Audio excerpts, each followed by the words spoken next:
Greetings, listeners and viewers. Your host for the night, Zach, here introducing you to Spacers, a sci-fi podcast by Twisted Gears Studios. Apologies for the mix-up and delayed release. Today's episode is 2 hours long.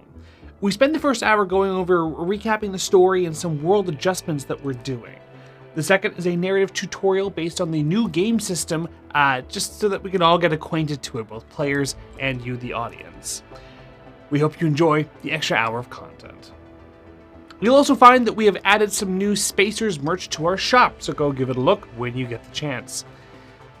If you've been following the call in 1973, we had a dice raffle. For this arc, I'm using a dice set from our friends over at Dark Matter Dice, complete with glow-in-the-dark high faces and a D2 coin. But for now, join us as we dive back into the world of Spacers.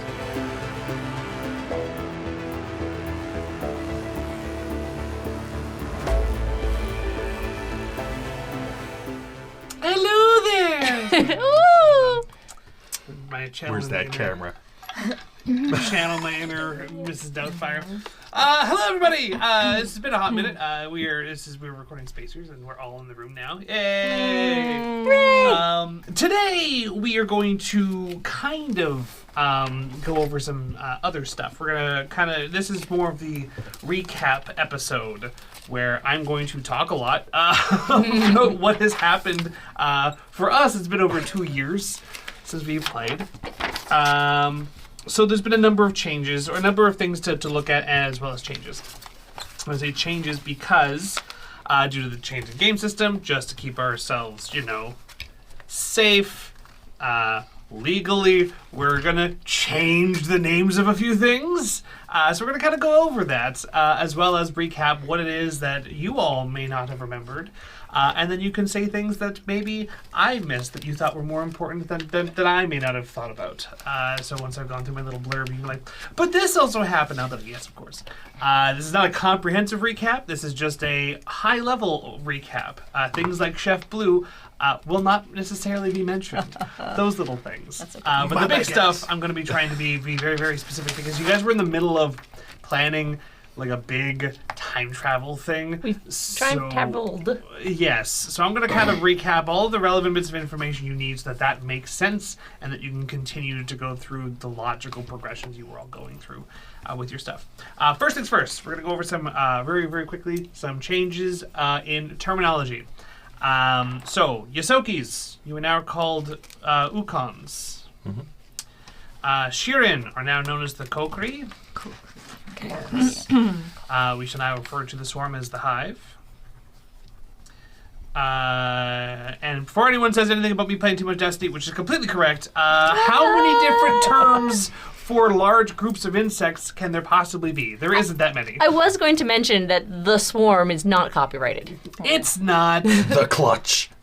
But I figure we might as well change it. Yes. The hive works though. Was that what they were calling the spawning of all of the cicadas? It was the clutch? Yeah, something like that. I just picture gooey egg hatching every time someone says I'm clutch, actually right? playing in Destiny right now. The clutch is just a bunch of dragon eggs that we're trying to find. Oh, dragon eggs. Oh, yeah. Yeah, we I'll should say dragon before eggs. this turns into an ad for Destiny. Millions. Sorry, we have a problem. Stay tuned to some of our other shit where I make Destiny fan fiction for fun. Alright, moving on. The Vesk are now going to be known as the Vril. So the Veskarium is now the Vrilarium. I really worked hard at changing that. Kasathans are now known as Benistharians. I wanted to keep it also a bit of a mouthful because their names aren't going to necessarily change. You haven't seen... Malaz was a player that came and visited for a session.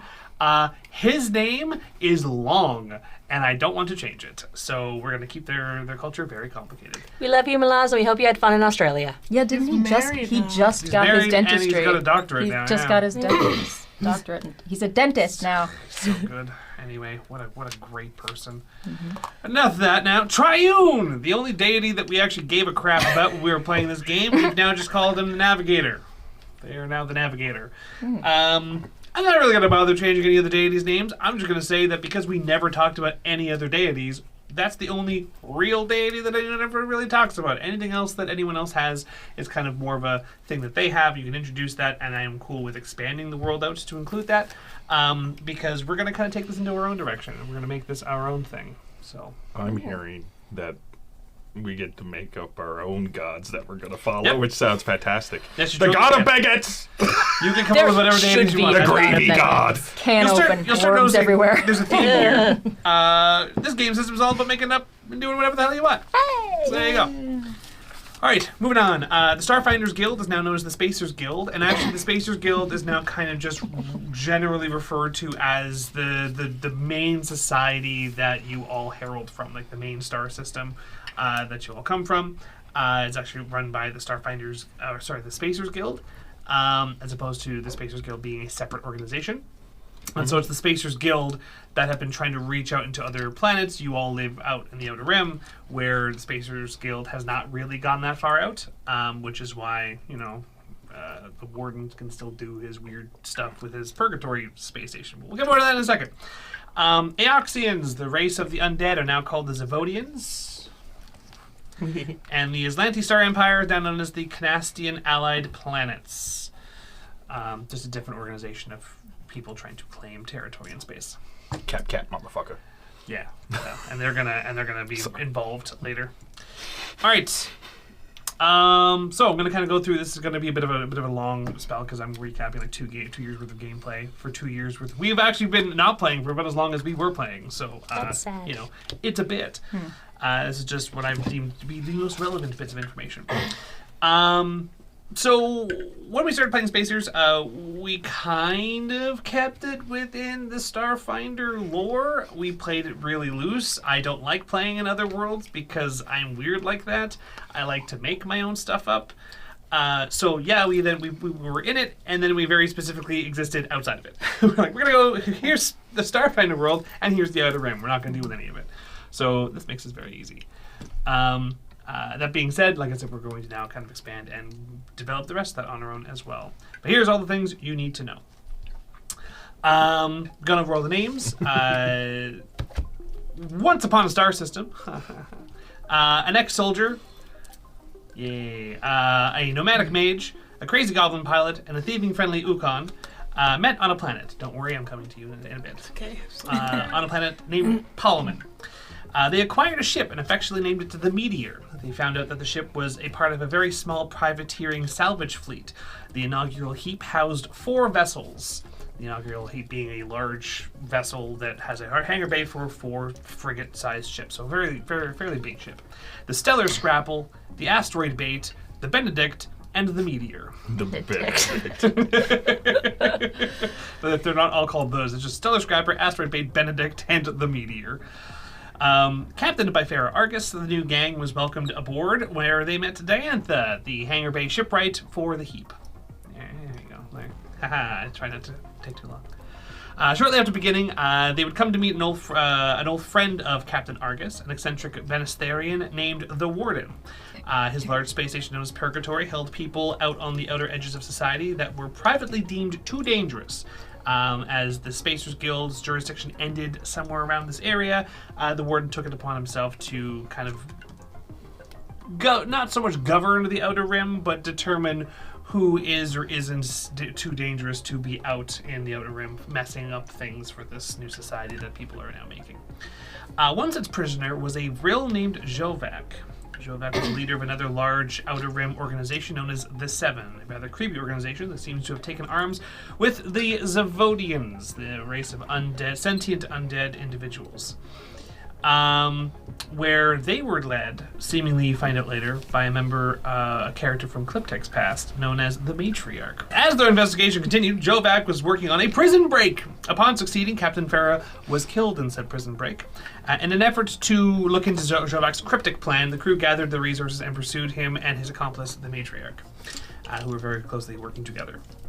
Their investigation inevitably led them to something called the Kairos system, a series of planets that you were able to triangulate by predicting if the theory and the history behind your society is true, and there is if the navigator themselves was indeed a person that ascended to godhood, how long would it take for them to travel to this planet to ascend without the use of hyperspace drives, which you all currently now have, due to their ascension. Mm-hmm.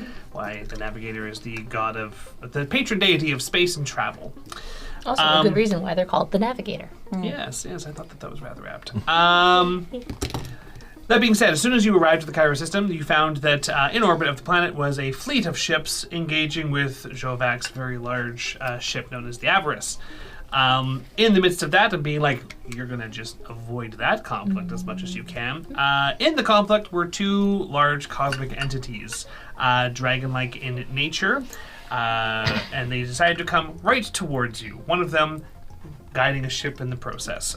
In that endeavor, you were struck by a beam, and seemingly your ship was upgraded somehow. It looked fancy, but unfortunately, it was also busted beyond all reason. Lots of fires, lots of damage.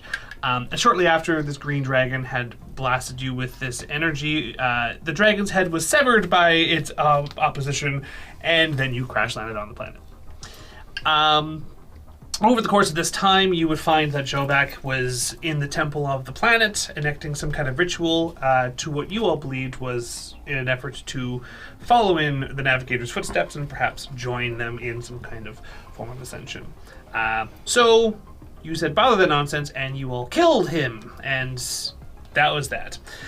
In the in the process of killing him, he did enact some kind of thing with the planet where the landscape started changing, the space started changing, the ships in orbit disappeared, and in order to make sure that you didn't get sucked into a nearby black hole, you all got to your ships and buggered out.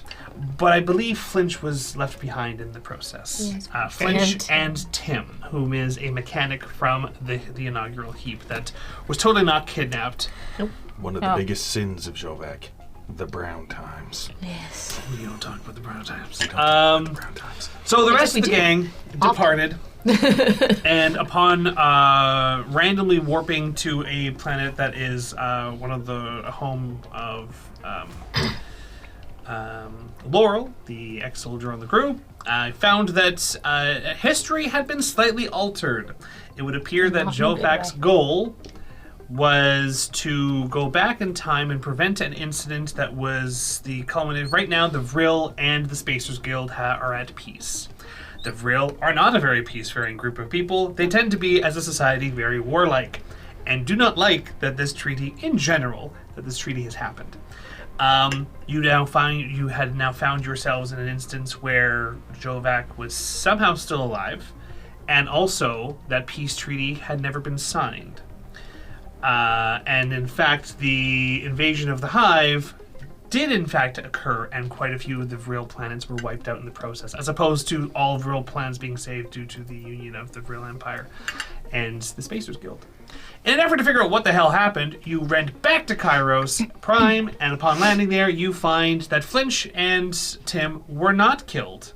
In fact, they've been there for an unknown period of time. They've been here the whole time. Stop keeping track after 2 years. They stopped, which is not that long, but Flinch now We has never gray really hair. kept track up to 2 years. We're giving him a We were lot there of 3 credit. days. It's like, we've been here forever. It's a weird time planet. Who knows? Like, it could have been decades. Timey-wimey things. Yeah, timey-wimey. Timey Tim. So, Yeah. yep. So upon when you all landed on, or crash landed on Kairos Prime the first time, the other ship that the Green Dragon had brought to your attention now seems to be fairly intact and kind of old and decrepit, akin to what your ship used to look like. Aboard this ship is a very not dead Captain Farah Argus, a Bessanathian known as Kovo, and a Vril called Tex. She gave me a warhammer. And she gave you a Warhammer. Dashkos are not called Warhammers. Just super easy. Do need to go super complex into that. That's not brain busting at all. So these three have been helping the lot of you figure out what is going on. These three have been involved in a number of these traveling through time, space, and time to stop Jovac from enacting his evil plan of preventing this peace treaty from being signed and weakening the Valerium Empire in his mind. So, in fact, not seeking godhood, just wants to not be responsible for the weakening of his species. Because one of the things that you would have found out is that he believes that he was responsible for the allowance of for the treaty to be signed, because he was the pilot of the ship that brought the signatories together from the Vril Empire to enact the actual signing of the peace treaty. So he was able to, in the alternate reality where this never happened, he convinced his younger self to scuttle the ship instead, and thus the peace treaty was never signed. Pretty straightforward, pretty easy. Why you were also important. You have killed a version of Shovak, your version of Shovak, so as far as your timeline is concerned, you're fine. But the one that started it all is still kicking it. It's still around. And being that you are the only one that is able to kill any version of him, these three seem to really think that you have the gall and the gumption to kill Big Daddy Shovak. Well, we definitely have the gall. I don't know. The skill. The gumption to make an assumption.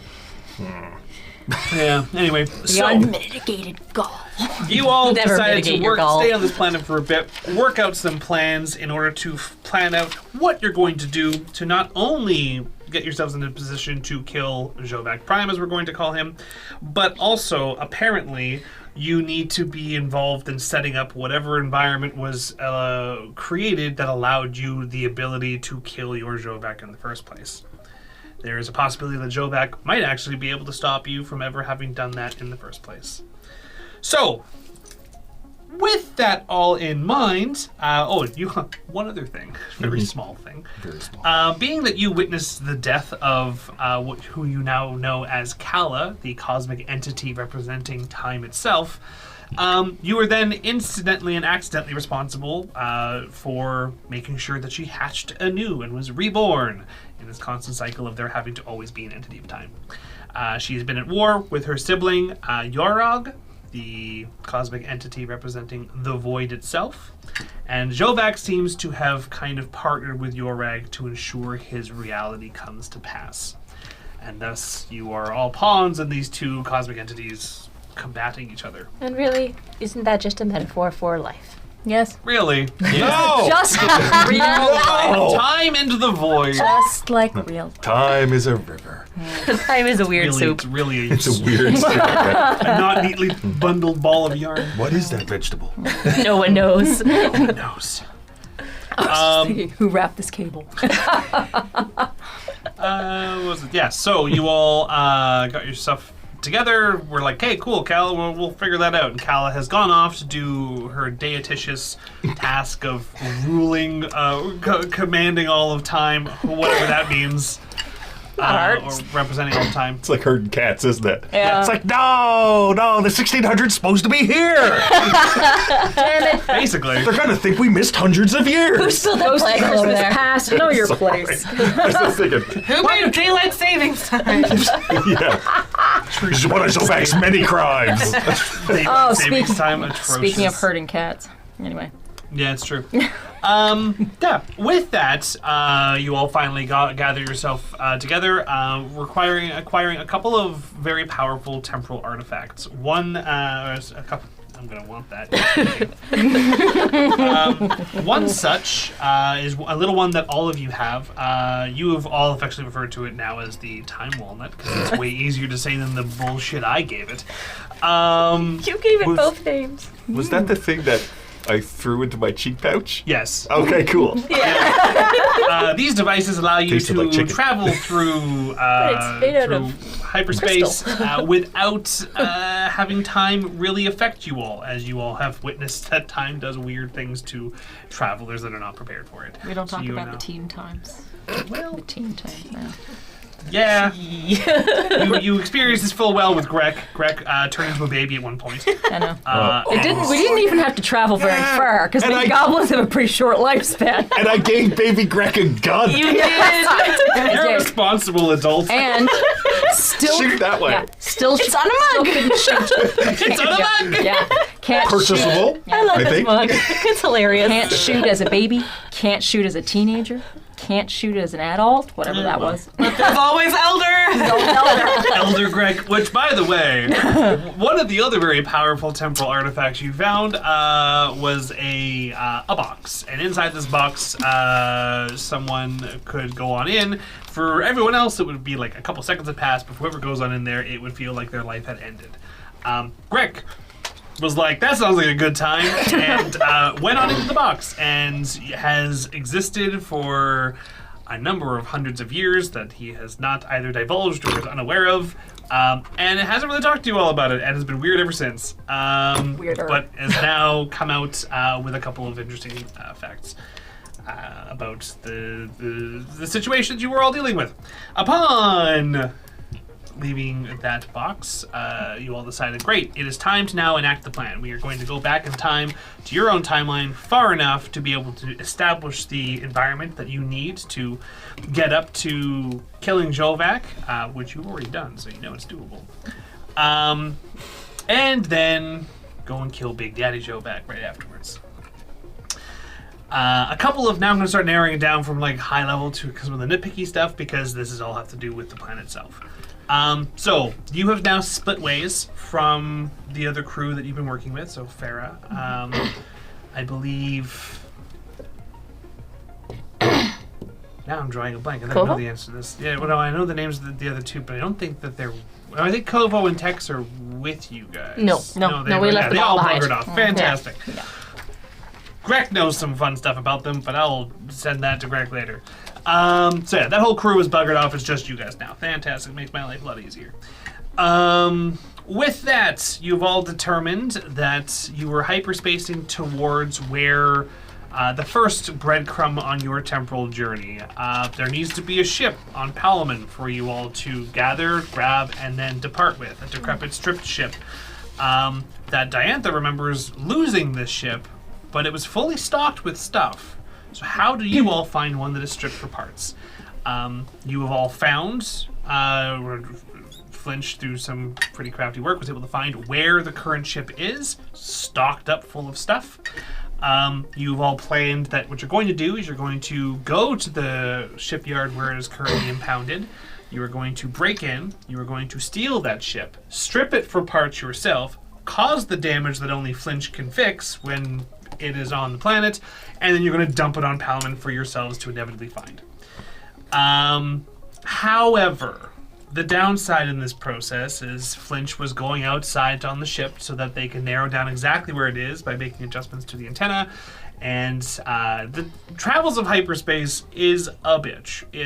There are creepy things out there, like void hags. One such hag got into a tussle with Flinch, and Flinch is on the verge of death. So Flinch, on your sheet, and we'll explain this in a second, I need you to put under the characteristic of, I guess that would be your vitality. Under vitality, you're going to put a D12 stress.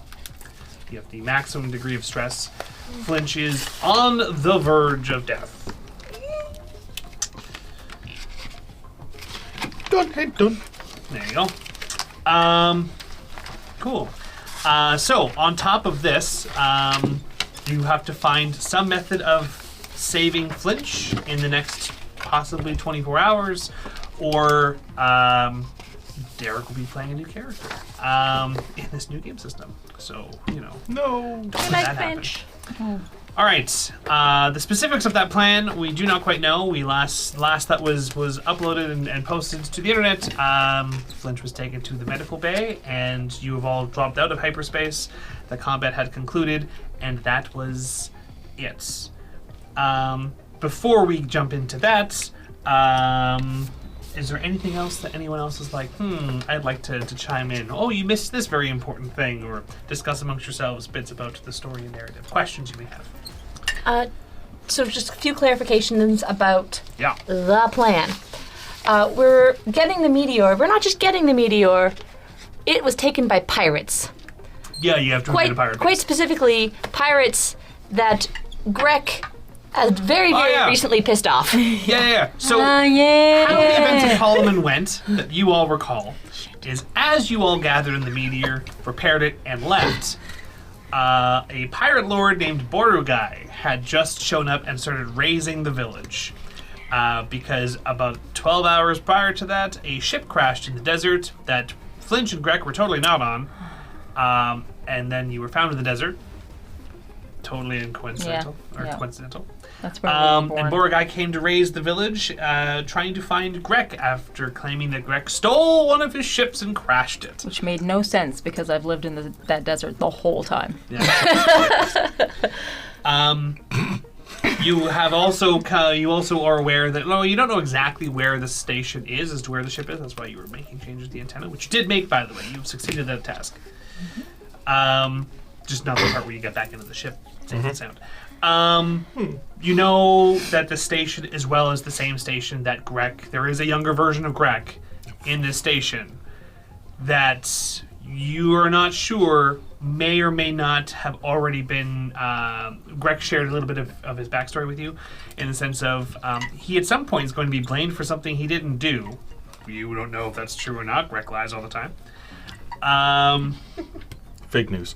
Offensive. Yeah, well. We're going to talk about it later. So Greg has not been blamed for something yet. Maybe. We'll see. Probably should. As well as probably has not stolen Bessie yet. So there's probably also a younger Flinch on that pirate station. It would be... Well, I mean, younger Flinch. Flinch was born old. Like, younger than this one. Flinch with a couple more of his teeth. Wow. Any other clarifications, questions? probably. Please want me to have. The only other thing I wanted to ask, how much more detail do we want to get into right now about the rest of the plan? Am I old Grek right now?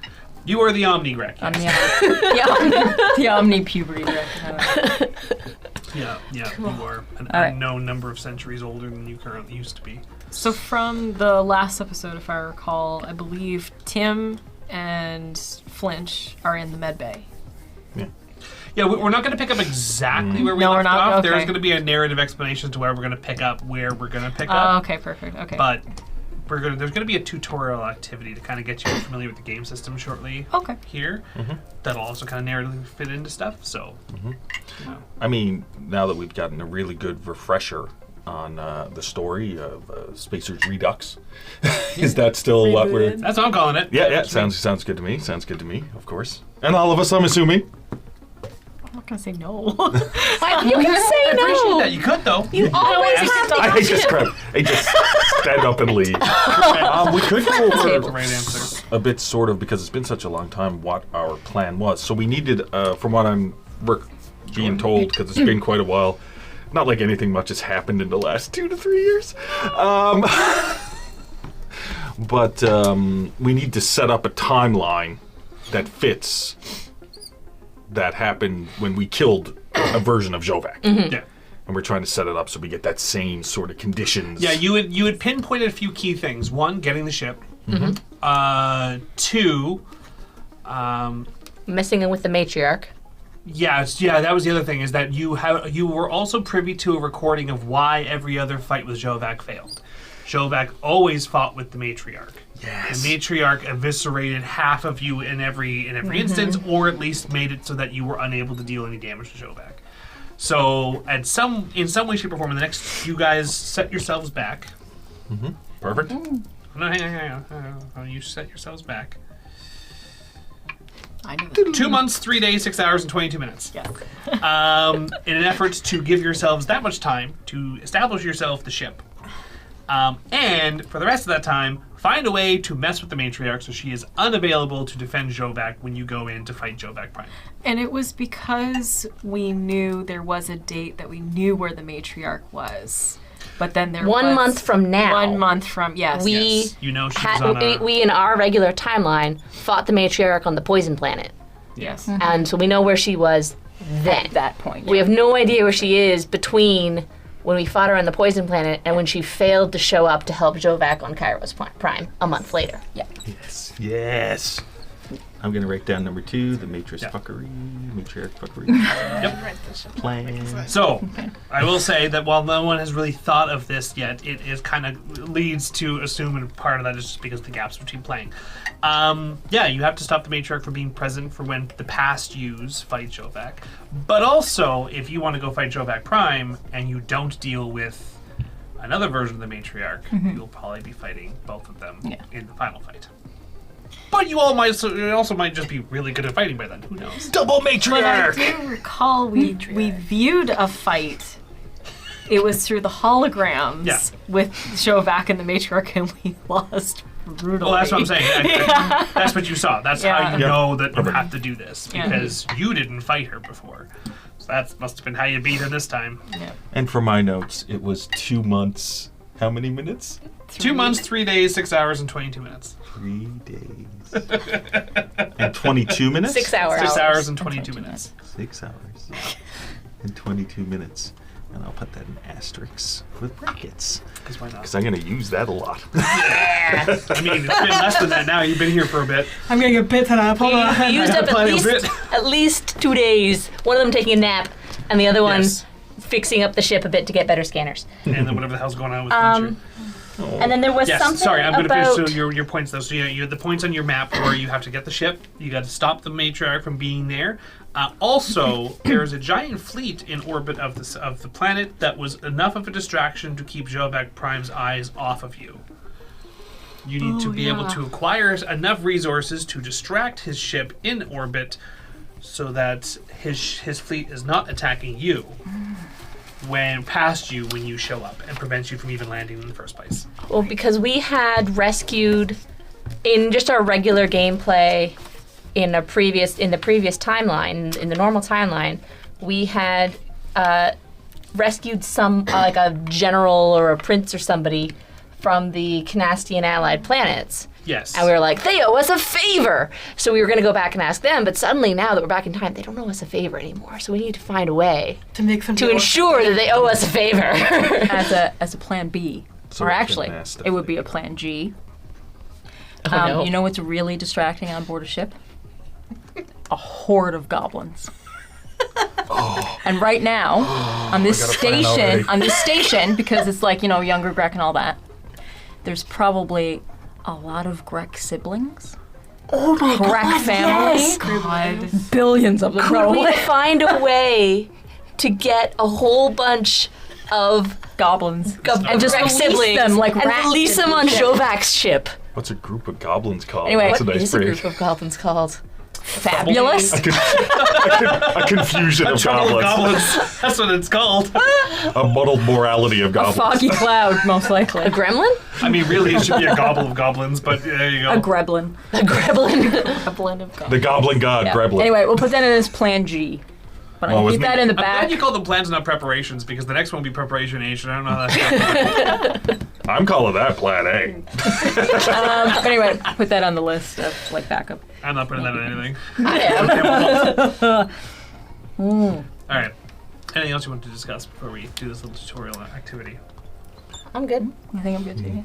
Questions will come up if I have them. How much does the rest of us know about Cliptic's interrogation tactics? Or is that just, I'm trying to remember, or is it just something that Cliptic is aware of? Because it was a dark side thing? I don't know. Other people have seen. So Cliptic, being a nice pleasant nomadic bug. mage that goes around and helps people out. It's like, here, have some tea. Had to interrogate somebody at one point, and some pretty fucked up stuff happened.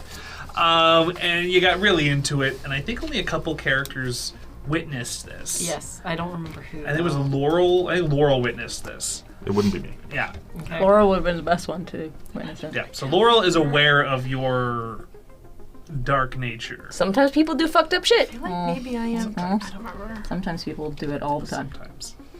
It happens. Yeah, that's why the matriarch's a bitch. Anyway, it's fine. This is why I don't trust authority. Yeah, me too. Because there's one bad authority? No, because people do fucked up shit all the time. Yes. Wow. And So authority figures have all the more power to do more fucked up shit and do as much of it as they want. Laurel does not trust authority. yes, and that is Period. why. And that is why, among all of us, we She's have an no anarchist authority at figure. heart. You're an anarchist, but have you thought about road repair? How do we keep the roads She repaired? doesn't care about Trying to roads. be our authority. You hate the bureaucracy. She flies in space. She's the one who caused all of the road repair. This is It was you? Oh, see, I have this Okay. warhammer, and there was Number this 4. piece of concrete. And you know what happens when you hit concrete with a warhammer? It's great. Red card. Fine. Red card. We've been I feel carding. like this is going off the rails very quickly. Anyways. Cats. Yeah. All right. What were you saying? I will right. flip over to flinch. Everybody roll initiative. Okay. We're just opening up with that. It's not bad. How do I do that? So it's down at the bottom of your here. sheet. I see it. It's your my agility agility. dice and your alertness dice. So you're Yes. rolling 2 dice. Thank you. Add them together. Thank you. You're Okay, welcome. I rolled like garbage. God, okay.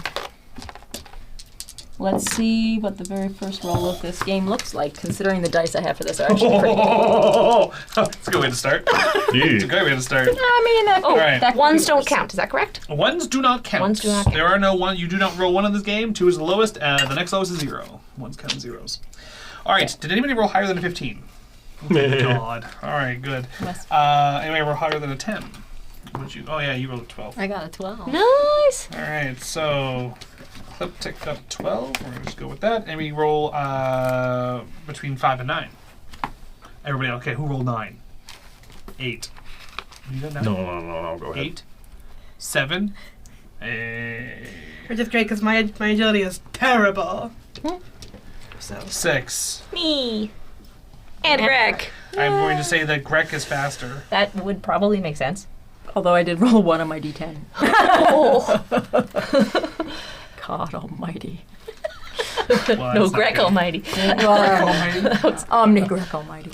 Greg Almighty. So what did you get then? I got a 5 because I rolled a 1 on my d8. Did Greg take talent to do with initiative after? No. Okay. I was looking at that talent. That's on my list of potential future talents. Features. Yeah. Like we have it. I know. I have this whole list of like things I want in the future, and I was looking at it going, "Oh dear." We're all very talented at being not greatly talented. That's true. Yeah, we'll go with that. All right. So, to establish where you currently are, and I want to set something up really quickly here. This is going to seem familiar. We have done this before, but we are doing a different game system, so I'm using this to reset a number of things. If it feels like this is about to be too difficult, it's more about just understanding what you're supposed to do.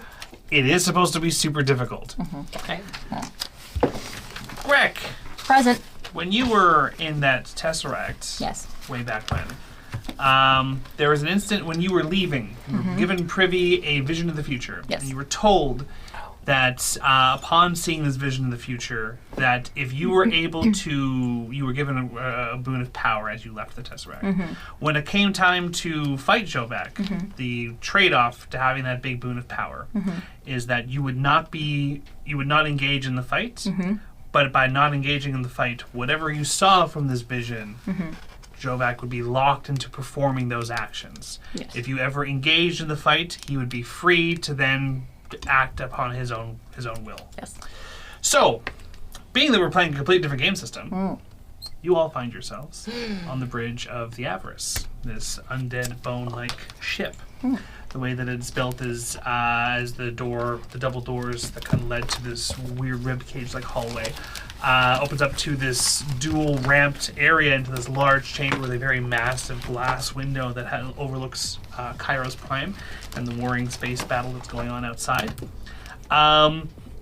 There are 2 Zavaldian operators on these 2 control stations down as this ramp goes down into like a central circular area, and then also steps down to another tapered area that's down. I'm drawing a blank as what that word is. Tapered down to a second lower area. That's this central area that has a bunch of seating and seems to be like a command perch. Can look down and see what they're all doing. So essentially you find that this place has 3 levels. The top floor where you walk in, you can look down at the command perch that looks down upon the navigation area.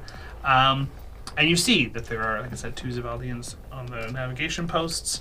And Jovak, right in the middle, on the command perch.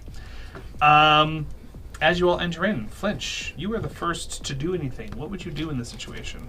With a 5 initiative? Oh, sorry, no, Cliptic is the first. Yeah, sorry. I have my initiative tracker set in the reverse, so that's my bad. Cliptic, you see this situation. What would you like to do?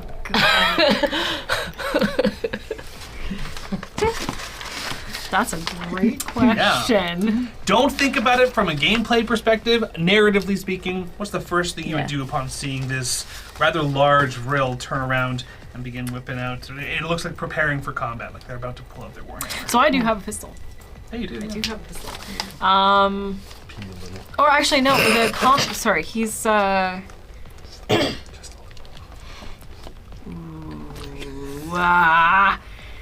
Yep. I'm probably going to whip out my pistol, not gonna lie, and teleport somewhere off to the side that I can make a quick shot. Okay. So every single turn in this game, you get 2 actions: a passive action and an active action. Okay. Passive actions is anything you don't have to roll for. Active is anything you're going to roll for.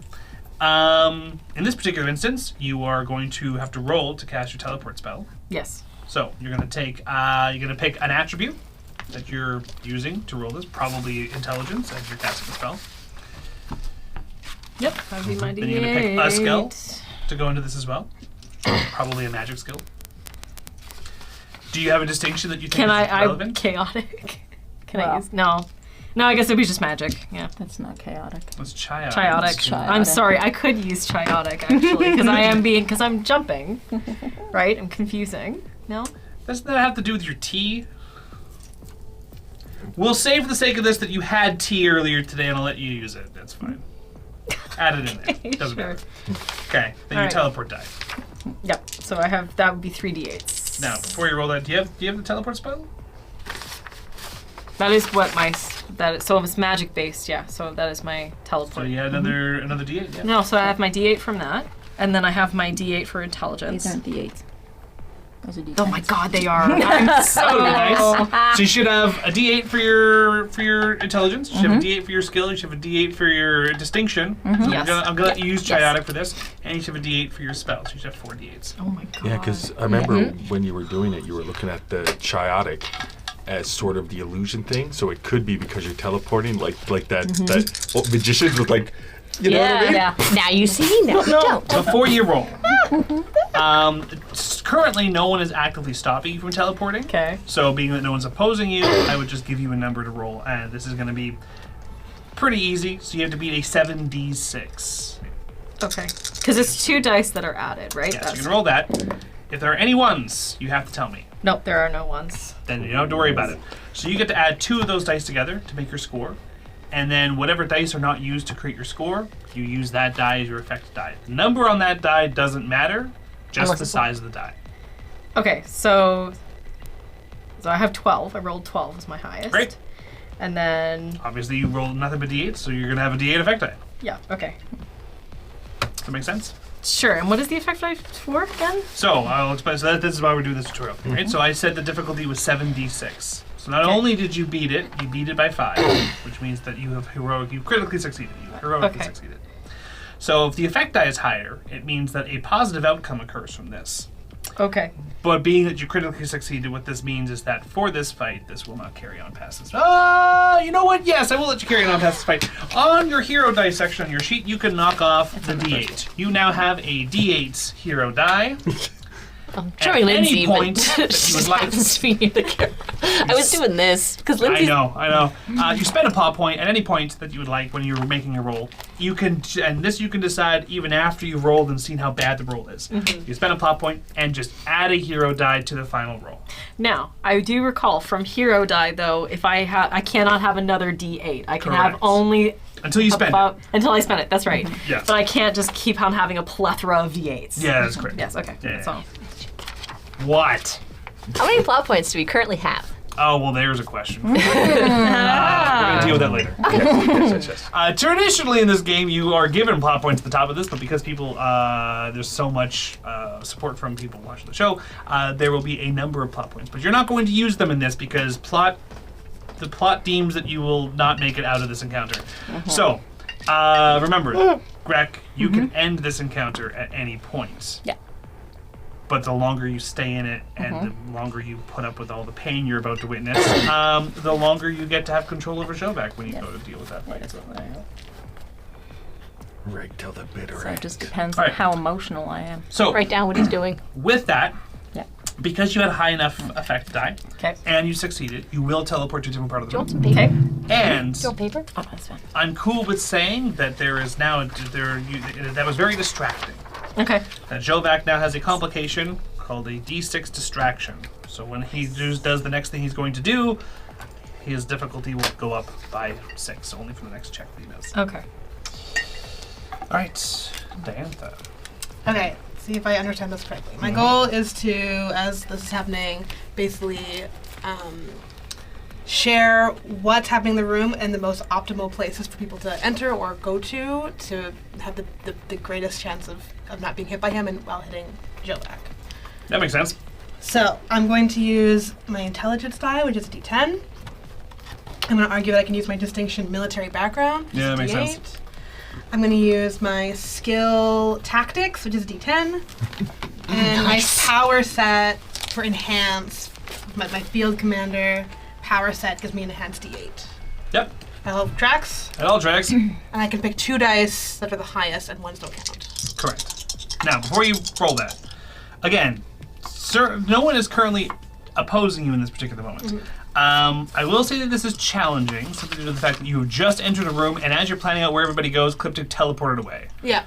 So, challenging is a 11d8. I know what that means. It means you have to beat an 11 with whatever score you have. If you want an extra benefit, you have to have a die That's higher a than an 18. 12. That's enough. And then of those other 2 dice, pick which one you want to be your effect die. Well, actually, I'll switch this out. I'll do that, and then I'll take a D10 as my hero die, as my Effect. effect die. Yeah. Okay. And that's exactly how you do it. So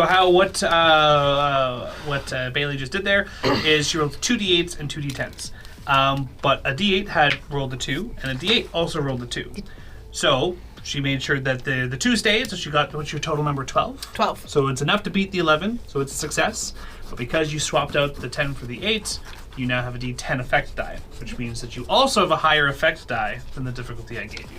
So, yes, on top of that, you are going to, so you're giving out orders.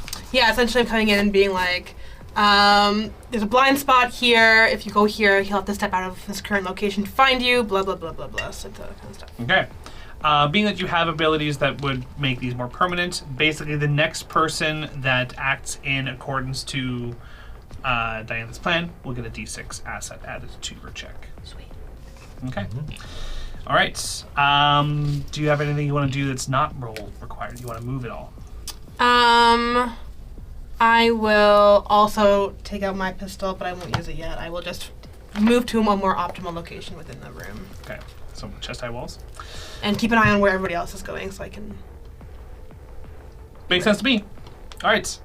Next up is 3 people all rolled 6. So I'm going to go in order of speed and or plot relevance. So Jovac's going to go first with those 3.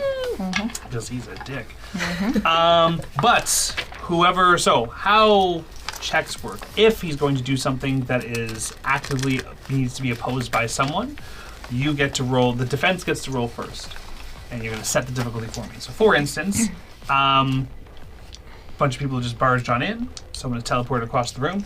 Jovac's going to turn around, see that you are all there. See, particularly Laurel specifically, another Brill. He's going to pull out his Warhammer and he's going to actually just rush on forward. He's going to leap up into the air. He's going to try and slam down with you on that one.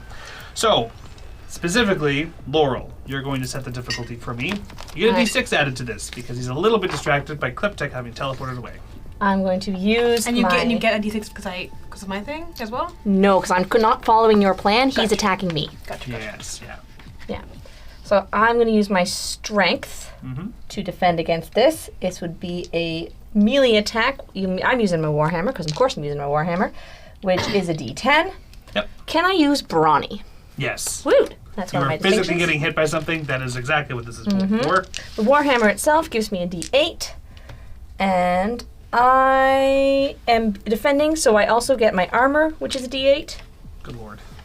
And I'm going to use my power set of Mercenary of Enhanced Strength, which is another d8. Yeah, that all makes sense. All right, mitt full of dice. Yep. And there is a 1 in there. Ooh. So in this particular situation, if I wanted to, I would give you a plot point and I would give you a complication. I will do that actually. Okay. So take a coin out of the center bucket. I'm taking the one that looks like it's from Pirates of the Caribbean. Fantastic. You're gonna tell me how you're gonna defend first. What the story is. He's sort of doing that leaping thing with the hammer, so I'm going to hold up my hammer just to brace. I'm just bracing against it. with the intention that when he comes down to hit me, I'm going to turn his momentum into a swing to kind of knock him on the ground. Sweet. What did you roll? I rolled a 14 d10. Ooh, that's really good. That's really good. Not that good.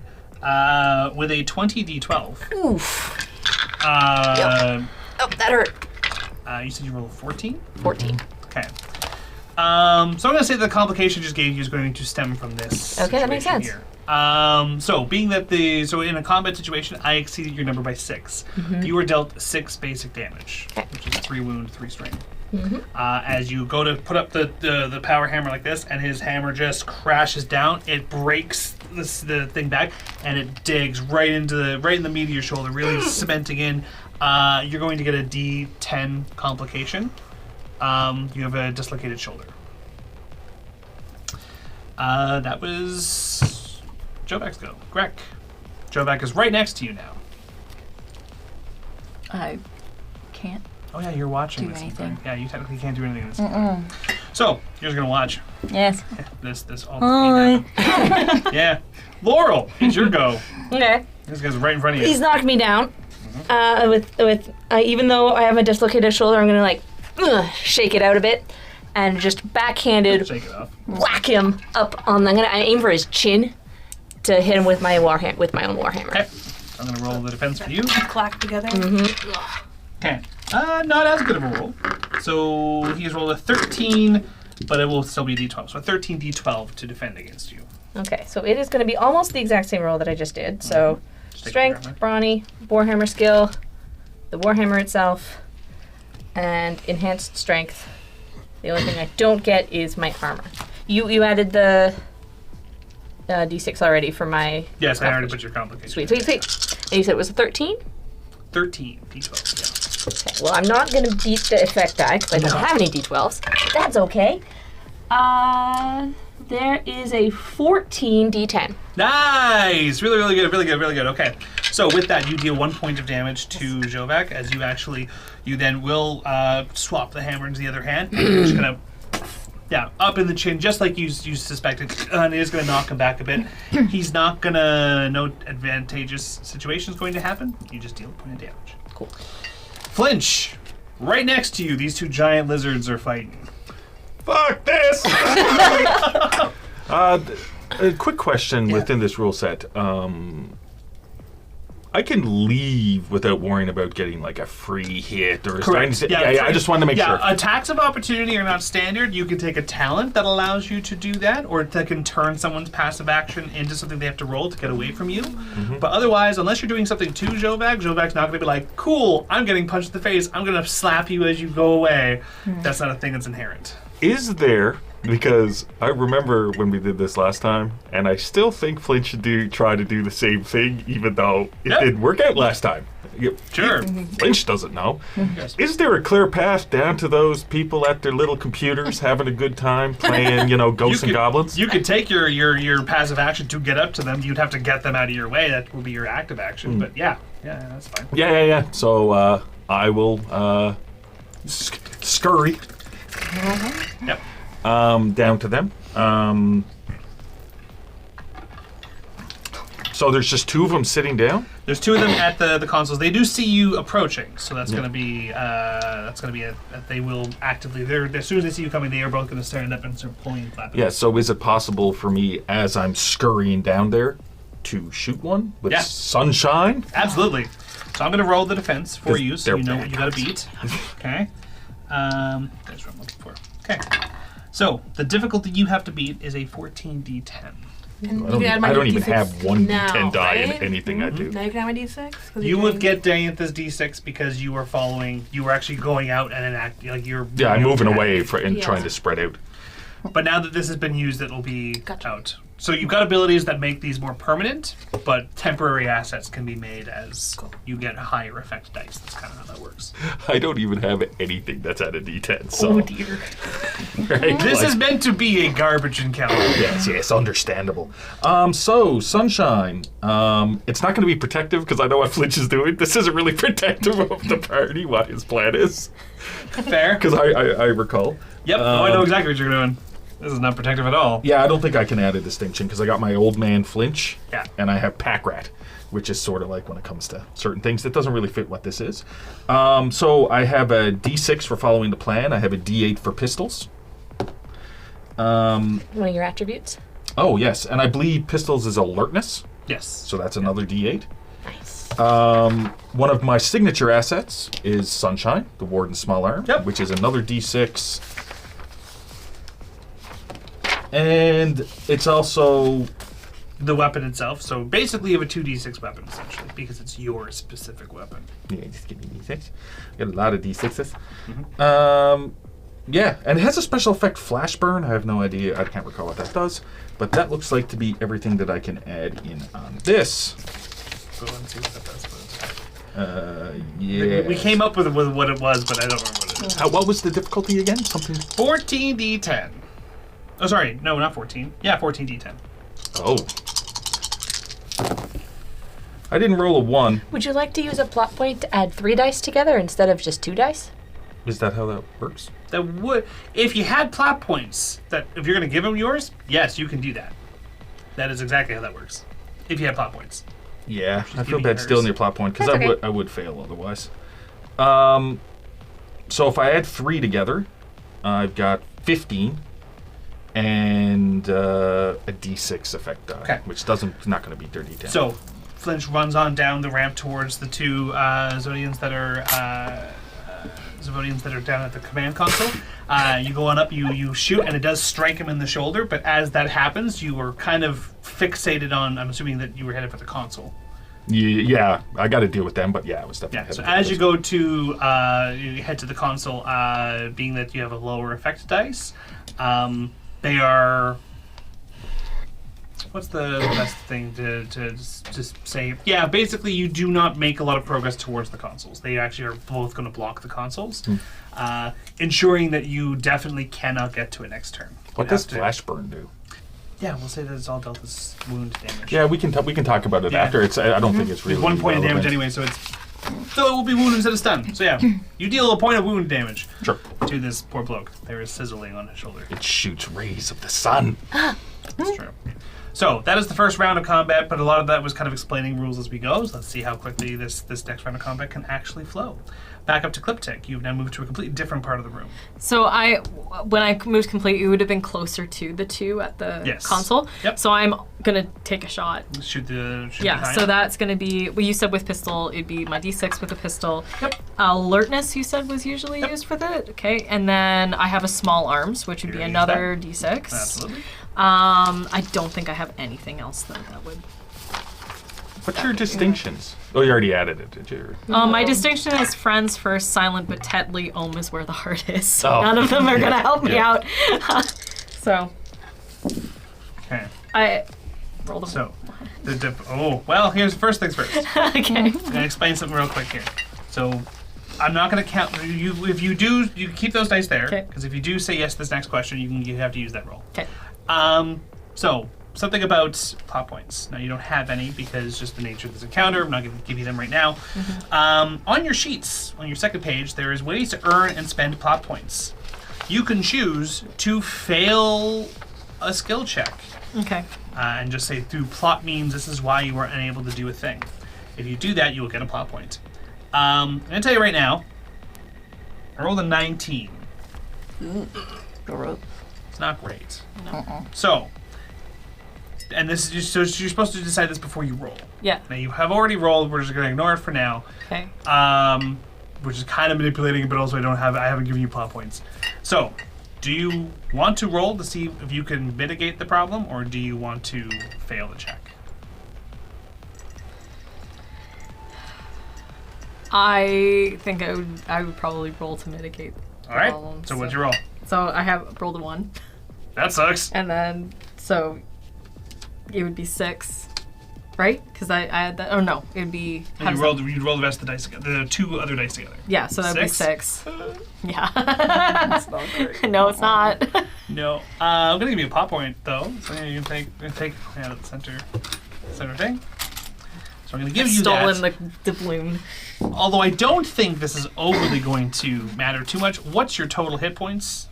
My total hit points, I believe 16. Wow. 16. Well, it's D8s. It's impressive. That's good. That's good. Right? That's not it right there? Correct. Okay. Absolutely. Yeah. That makes sense because your willpower and your vitality. Mm-hmm. So, how this works is you are going to try and take a pot shot at the guy that's with the two that are involved with flinch. Well, they're going to defend themselves in an effort to. Well, no, it's not like they're going to shoot back at you. It's defensive, yeah. Yeah. So, being that you roll a 6 and it's 19, that is a heroic failure. Okay. So the complication you're going to get is a. Here's the complication. As you go to fire, the gun doesn't work. Okay, so okay. So I will trigger the I will trigger the limit on your gun. It is not usable. You will have to find some other way to attack. Magic. Okay, so I don't get a complication die at all then? No, no, it it's doesn't- just on the doesn't- equipment no, part. You don't want those. Those are stress dice, not complication Oh, dice. okay. That's Flinch has that from almost dying. No, I'm not going to give you a complication so much as I'm just going to say your gun doesn't work for the rest of the encounter. Okay. Gun. You got a plot point still. Yeah, that's true. There you go. That's your. Do you want to move it all?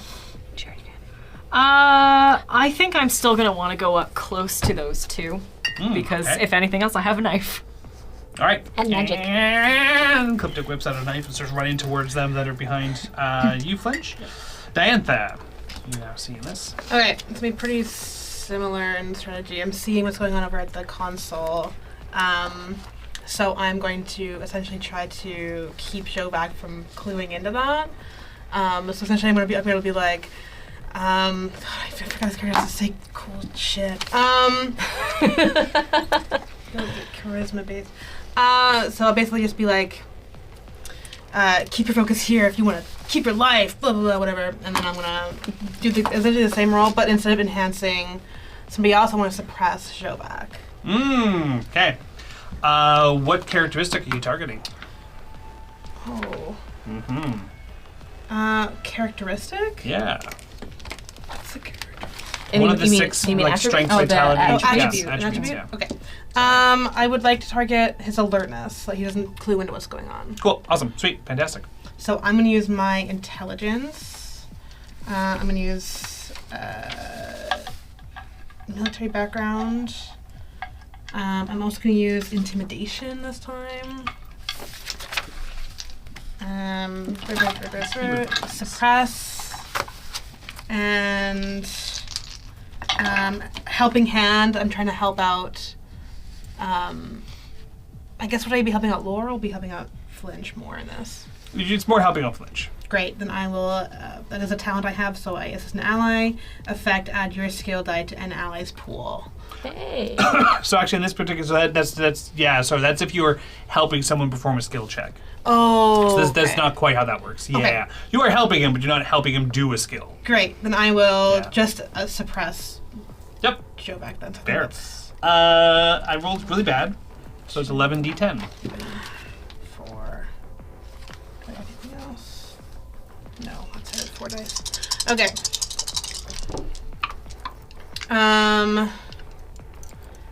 That is 12. D10. Okay. So that means that because you met it, you beat the actual challenge and then you met the effect die, you're just going to give him a d12 or a d6 complication. Okay. So anytime he uses alertness, a d6 increase the difficulty will happen for him. Okay.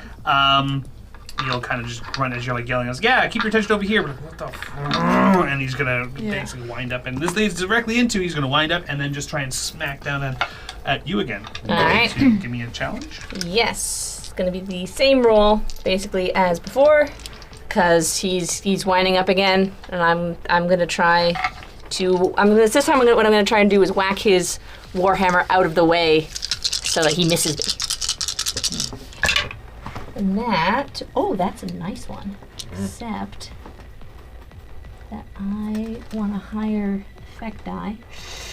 Do I? It will lessen the impact of his effect dice. It will. I'm gonna. It's a question of do I want a higher effect die or a higher number to beat? Higher number to beat means less health, less damage. Higher effect die means less likely to remove you from the scene due to the arm. Yeah, I don't want to be removed from the scene due to the arm because the arm is already pretty bad. Yeah, the arm's So bad. I will That's rough. stick with a 15d10.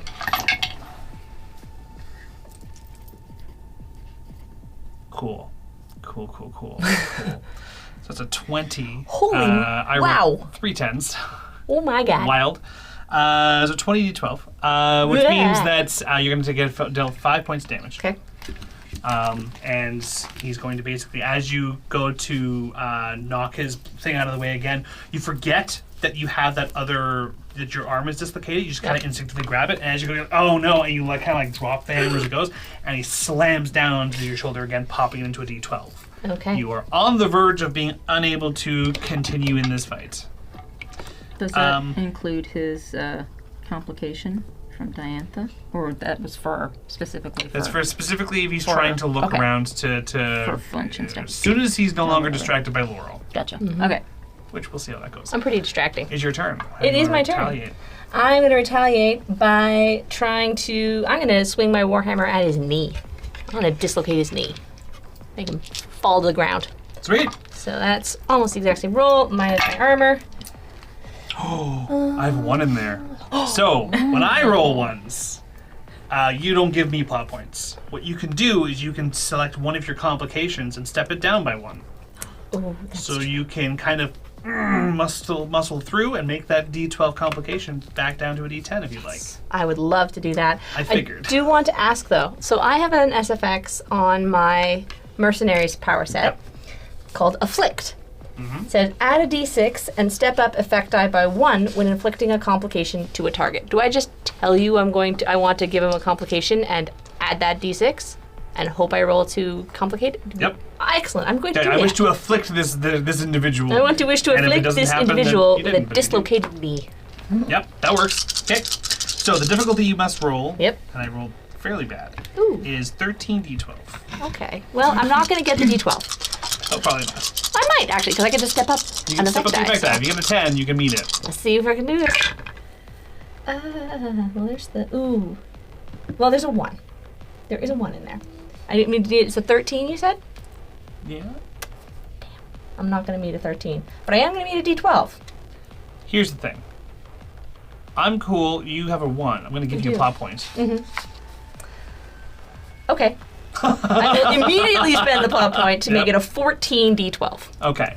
So you were able to enact a complication onto him. Yes. So as you get on down there, you two take the hammer out and you're going to strike into the knee.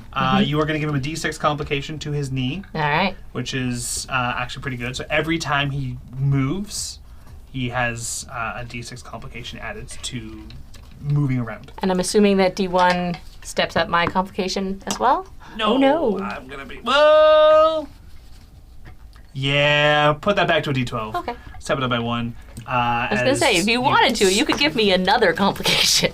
Yeah, I thought about it, but no, we're going to do it this way. The faster to get you out of here, the better. But you do take... no, you beat him by 1, so you deal 1 point of damage to him. As... giant lizards just beating up They're each other, both just like... growling. Yep. Grunting. There's no words. Okay, don't so need words. there's still those 2 in there. I've only given one a sort of a glancing blow. Yeah, it wasn't great. I mean, it was what I rolled was almost my max. So, and there's no way to get at the controls while they're guarding it, so I will need to continually shoot at them. There's nothing else I can do, Yep, really, that's fair. when it comes to it, because they're blocking off the system, and I need to get at it. I rolled a 1. Do you have a complication at all? No. Because technically, this happened before my stress. True. Now here's the thing. When I roll ones, the advantage of being able to drop down complications is player-wide, not specifically to a particular player. You get first say at it, but if there's something that you could benefit from it, Laurel, you can drop your complication down by 1. Are you cool with that? You I don't would have be. another benefit you I take? will not use it if it means making you stay in the fight a bit longer, because I need a bit more time to try to do what I want to do. Thank you. I have a question. Yeah. When it comes to distinction of protective and what Flinch is planning on doing, Does it mean you gain a plot point when you switch it to a 4 and it's a 4 for the rest of the scene for that distinction, or is it just for a roll? It's just for that roll. Oh, okay, fair enough. Yeah, so it still would need to be included because I'm thinking I'm doing I see something. where you're going with this. Because I'm doing something completely unprotective. Yes and no. Yes and no. I think if you're hindering it, I will allow you to use it because it's for the greater good. The greater good. The greater good. Yeah. I think that's okay. Because I was trying to find a way to use it, and I'm thinking, but I'm doing the opposite, which means a hinder. So these are I am trying to do. I'm cool with you doing that and getting a plot point for it. That's a great idea. So yes, but you got to add a D4 to your check.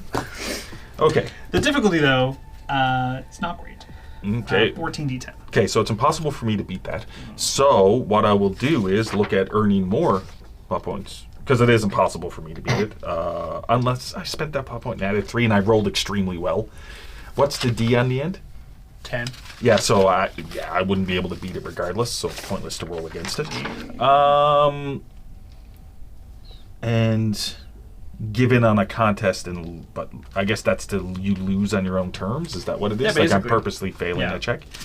Yeah, I will do that to gain another plot point. And I guess I would thematically look at that as I'm shooting, realizing whatever armor they have or whatever they're wearing is sort of beyond my ability to combat.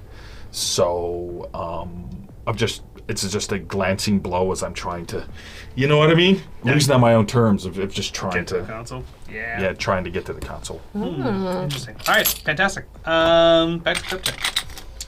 Watch as Flinch is having a very hard time dealing with these two at the console. So, I'm still in motion of running at these things. Yeah. I want to use my knife, which is a D6. Mm-hmm. But I want to use telekinetics to throw the knife at I'm the cool with head that. of one of these things, which I'm going to say, I think that makes which sense. means I can probably use intelligence because it's a spell. Yep. Right? I would allow you to do Now, that. I have a question. When it comes to armor, right? So do I have to use my armor with what the special effects is, or can I just roll it as armor? Because I'm getting up really close. So you only get to add armor if you're getting hit. If I'm getting hit, okay. Yes. Okay. That but makes if you're the one striking out, they do get to. So if they win this check, they will deal damage to you. sense. Oh, I know. Yeah. Okay. But because you're not actively defending, it's more so you're going to put yourself in an advantageous position to get struck, right? And is a knife considered a small arm? No, it's considered a melee weapon. It's called melee. So you'd have to use the melee weapon. Okay. skill, It'd be a D. But you can absolutely use your telekinesis power as the die in the check too. Yeah. Yeah. Okay. So perfect. So I'd have 4 dice to roll. So the difficulty you got to beat. 16 D10. So like, What? no, continue. Yeah. What'd you get? I rolled 2 1s. What's your total score? My total score is 9. 9. 9. Okay. I'm gonna give you a pop point. Grab a thing.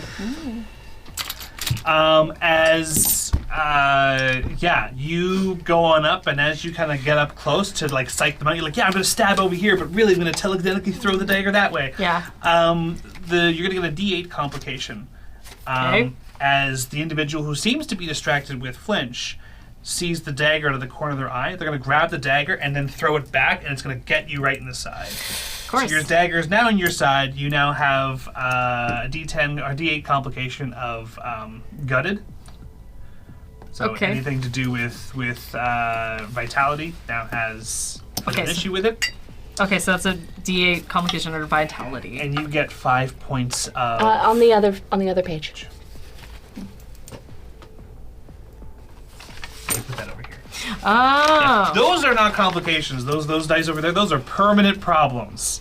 Okay. You do not want to put anything there. Okay, so it's a D8. Yeah, D8. Gutted. Yeah, it's not great. Fantastic. But you take 5 points of damage. Vitality. You don't have to, but yeah. Even on a defensive move, you get hurt.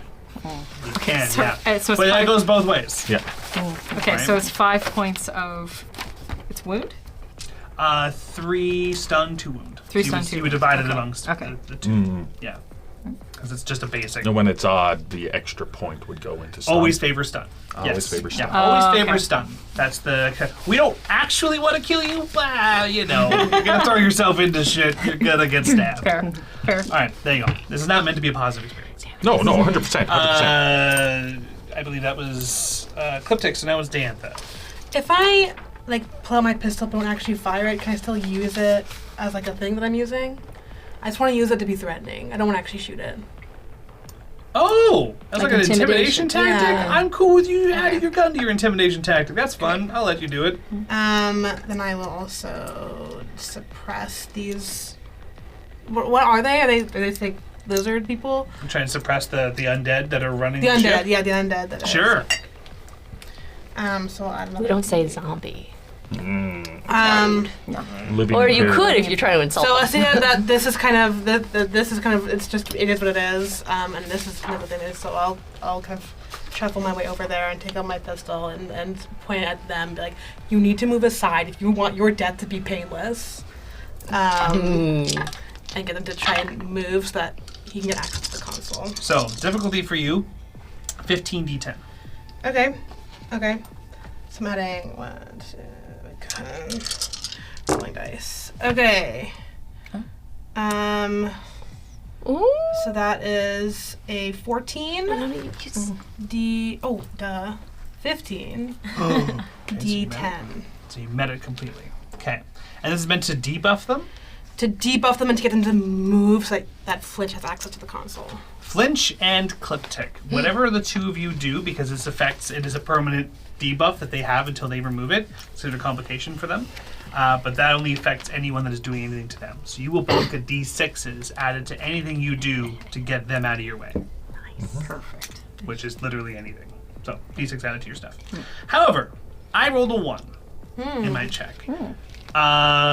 So you can either, and I'm cool with you doing this in one of two ways. You can either have someone drop a complication down 1, or I'm cool with you upgrading that die that you just gave them to a D8. I want to upgrade these guys. Yeah, okay, let's do that then. All right. So it's a D8. So you guys get to add an extra D8 to your checks against these two people in the front.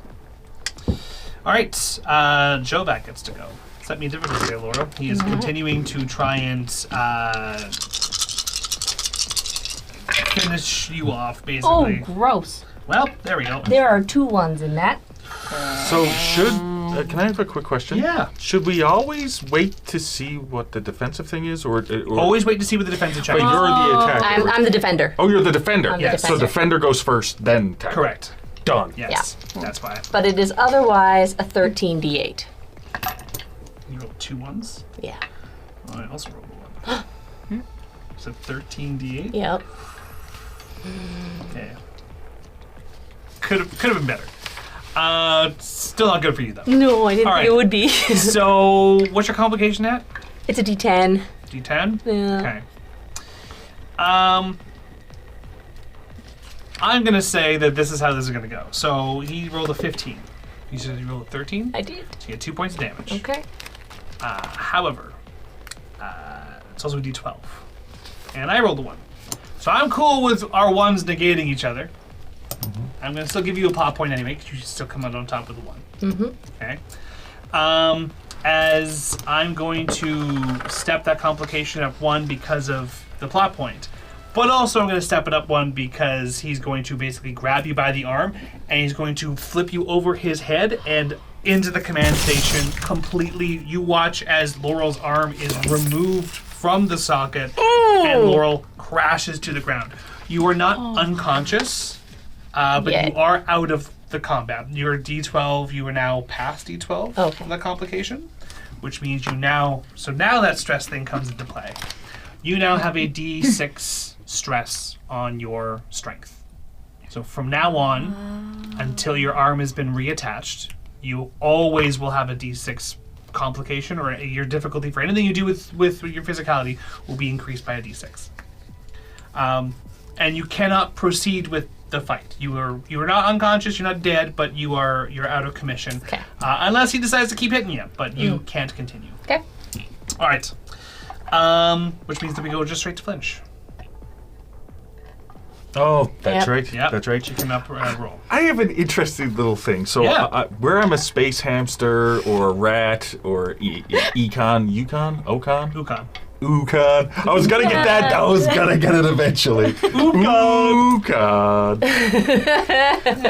So Space one hamster. of Space hamster? Jesus. it's What one is it? that's one of my power sets. Yeah. Yay. Space hamster. Under that, I took intangibility.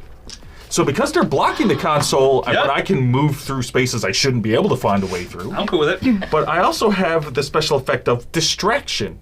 So is it possible to also distract them potentially Yes. as I move through so they don't realize or like I went around? The classic, like, tap them on the Yeah. left shoulder, but go. Yeah. It's That's what I tail try to do taps. so I can get behind. But also, Absolutely. if it works, it also means that line of sight, they're sort of like I'm stuck in behind, like. Pokes with the tail with the hands go up over the console, so you're chipping away. Yeah, I'm cool with it. Absolutely, that's how that works. I'm not great at it, but I will do it. Would that fall under my? No, I can't make that work under Old Man Flinch. The idea of just being sneaky and Nah, not stuff this like that. Or pack rat, really, just Yeah. being a rat.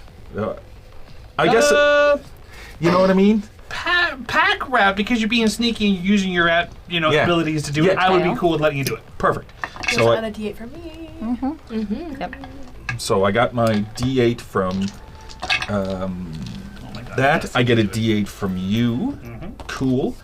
And then I'm guessing that would fall under more intelligence, I would assume? being Or able to- intelligence or agility. I'll let you pick whatever one you want. Well, I'll choose intelligence. If you're going to let me choose. I'm gonna let you choose. We'll I don't choo- care. We'll choose intelligence and skill-wise, because you can always... Mechanics. Absolute or technical. You treat this as if you're interacting with the console. Yeah, But but you're this turn using- is just getting past them, right? Would that You're be more getting- covert? If you want to, yeah, whatever one you'd rather, because you're using the distraction and the other stuff. They're not like they're actively stopping you, but they didn't roll very high. The first time was they rolled an effect die that means that you couldn't get past them. They didn't do that last time. So if you wanted to be like, cool, I'm interacting with the console, they're still going to try and stop you, but all the other stuff you're doing is to flavor it as to why you're able to get to it with them in the way. Yeah, but for this turn, can't do anything with the console, right? It's only getting past them? You might be Depends. able to. You might be able Roll to. high Okay, enough. so Depends. I'll put mechanics. Yep, if you want. Yep. I'm Or cool with you doing it. hacking. Yes. Hacking. Yes. I'm cool with saying they did not roll high Another enough D8. to actively to for sure stop you. You are going to try and sneak through and get there. Okay, fair enough. like, there was a and rat here, right? there's no relationship or stuff like that that'll work in that regard. You ready to roll? I am ready to roll. That should just be 4d8 I have to roll. Well, here's where it gets bad. Uh-oh. Sure. 20 d10. I Okay. rolled a 10, a 10, a 9, and a 9. Oh my god. Do you have plot points? And it's a d10. Once again, it is impossible for me to make this. No. So, yeah, even with plot points. Yeah. Well, if you rolled 3 8s and spent a plot point to add 3 together, see. you'd be able to Yeah, well, I might as well but not you roll. wouldn't meet the Like, if effect it's die. impossible, it's impossible. So I'll move on to, you know what I mean? Like, Yeah. So you do not get to the console this time. but because if I'm choosing not to even roll, I guess I can get another. I'm just collecting Yeah, plot plot points. Yeah. All right, grab yourself a plot point. As you are trying to distract them, and it just does not. I can't as you get go past to them. as you go to tap the shoulder, be like, "Oi, over here!" They just kind of look in the opposite direction, right to you. You're like, "Well, man, that usually works." So, quick question. So, when that's opposed, that's like alertness, right? They're trying to see me try to do it, or is Yes. it? Oh, okay. yeah, Okay, cool. yeah, Done. yeah, I'm sorry. It's not normally going to be. No, this no, no, no. this And I complicated, understand this that difficult. fully. Yeah. It's just, I'm like, I can't do anything. I don't feel bad. Cliptic. So, I'm got it. Oh yeah, that's right. I have a complication too, so I have to. That complication is added to your dice. Is that correct? Is that how that works? Your complication? Yeah. So I have a gutted, right? Yes, I roll to make things harder for you. For you. Okay. Yes. All right. So So what I want to do is they're in this nook, right? This Yeah. is a nook, I obviously know that you're trying to, because I know you enough that you're trying to get information. So what I'm going to do is I'm going to use, I called it Chaotic Tea, which is illusions, which is a D8, which means I want to use my intelligence, which is also another D8, which means I want to use Chaotic under my magic, which would be another D8. And then I have from her, a D8. Yep. I want it to make it look like that chamber is on fire.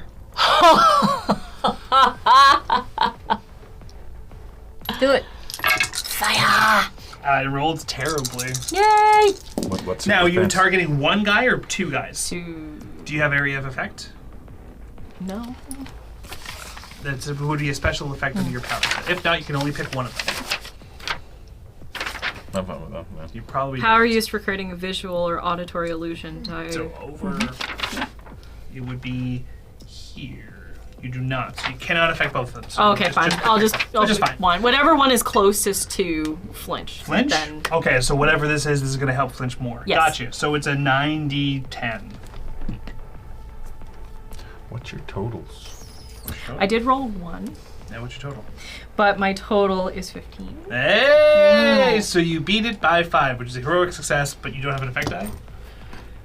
Oh, we have a D8 effect die! So you have a D8 hero die. If you already have one, it's knocked to a D6. Okay, yep, that makes sense. But you rolled a 1, so I will gladly give you a complication.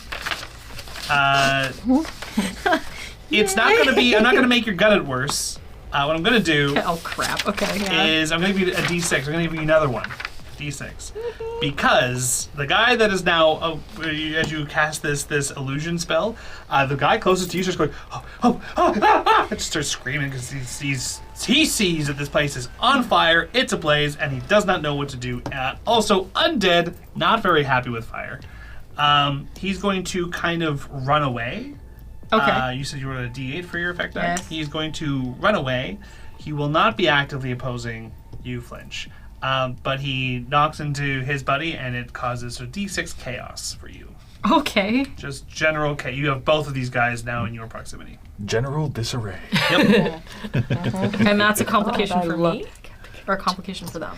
Sorry, you. for me. Okay. Yeah. Oh, they have another complication. He has another complication, which is fire. Yeah. That's no, fair. but you now have the two of them trampling around you. Okay. But you succeeded. Flinch is now unencumbered towards the console. Diantha, what do you want to do? So Laurel's down. Yes. Someone needs to keep him distracted while you do your thing. So I'm gonna turn my pistol over to him and just fire right in his head. Go for it. Love it. You're going to try to shoot him right in the head? I assume he's still looking at your arm that he's holding, probably. Yep, I'm absolutely. just gonna spin around and do that. So I'm gonna use military background. I'm gonna use my pistol. So you were trying to debuff this big lizard. Yeah, I'm just shooting him. Oh, no, yeah, you're just trying to... Okay, I'm just cool. shooting him. Go for it.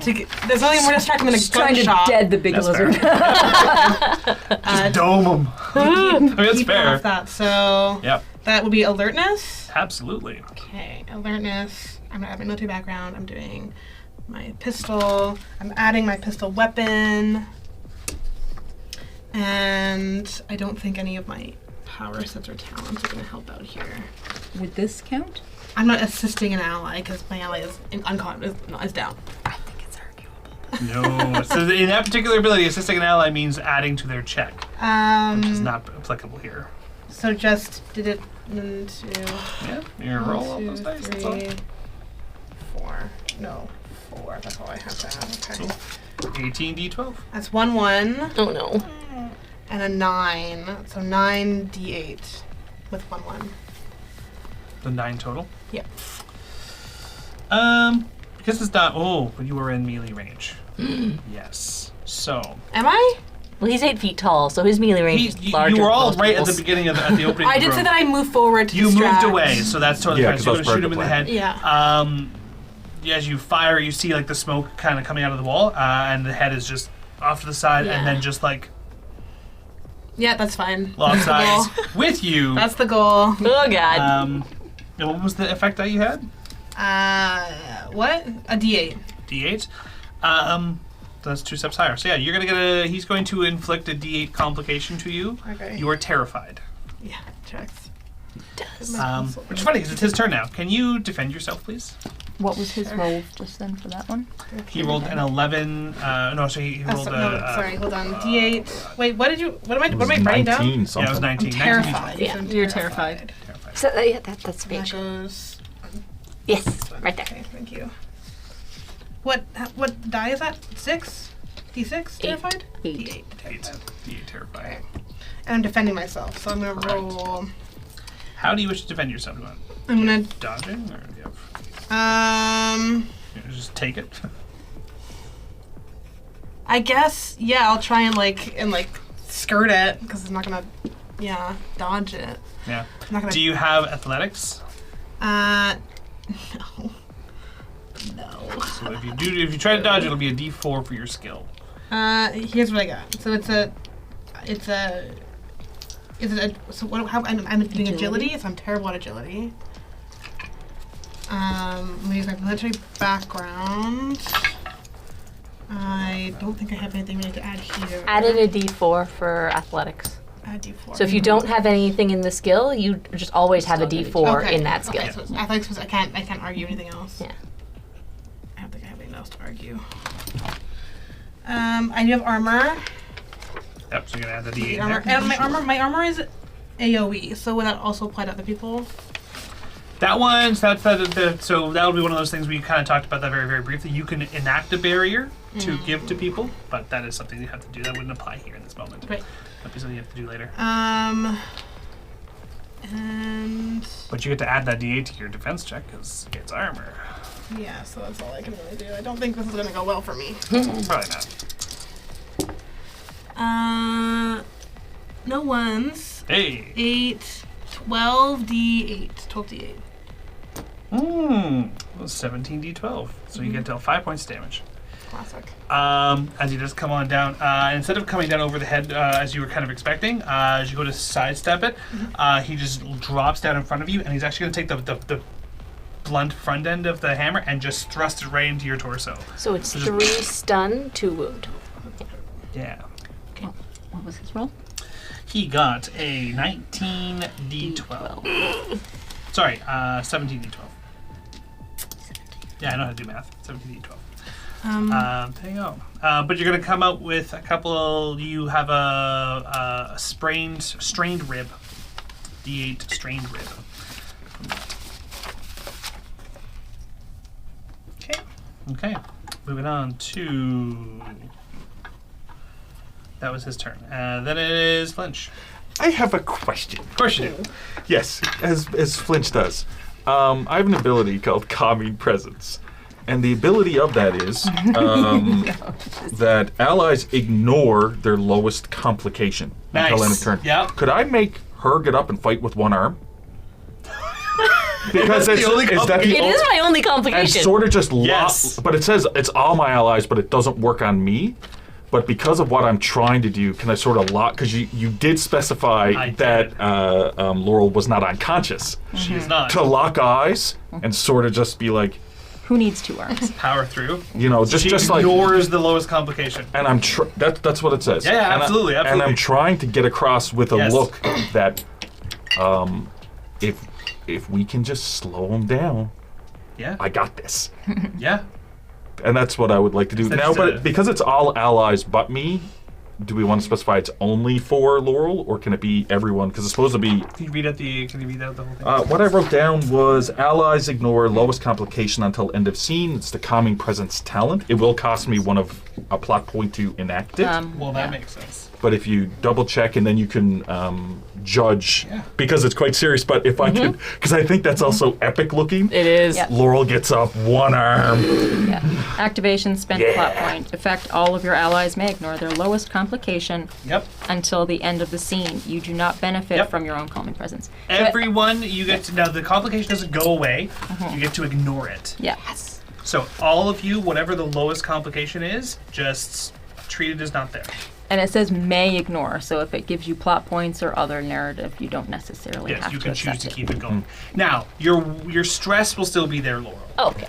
because you do not have an arm. That's fair. You can get up and keep doing stuff. I did something cool. You did.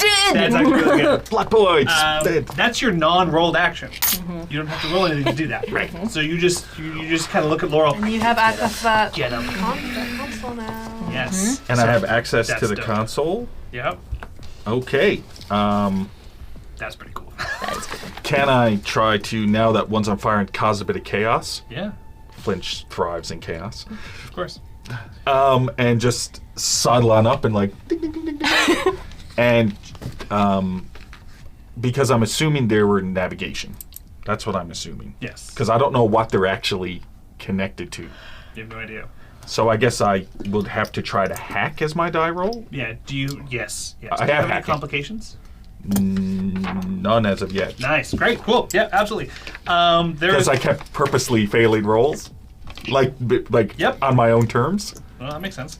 So, the ship gets a particular die to challenge this. Yeah. It has a bit of something that's automated that's helping resist whatever intruders are going to be doing to the ship.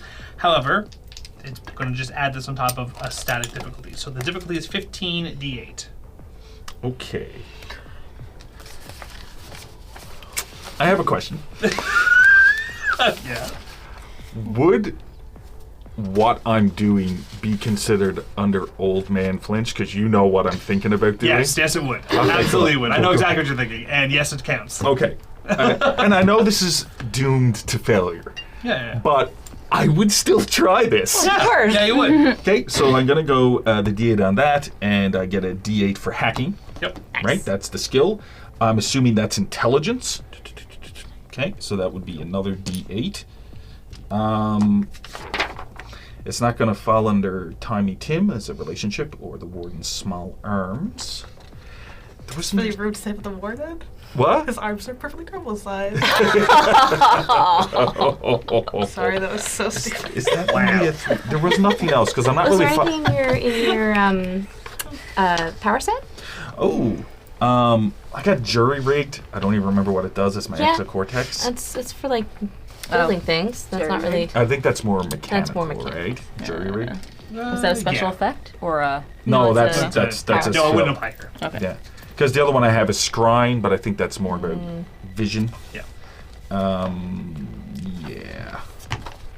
Oh, could I use my prehensile tail to also be hitting the buttons to make it a bit better?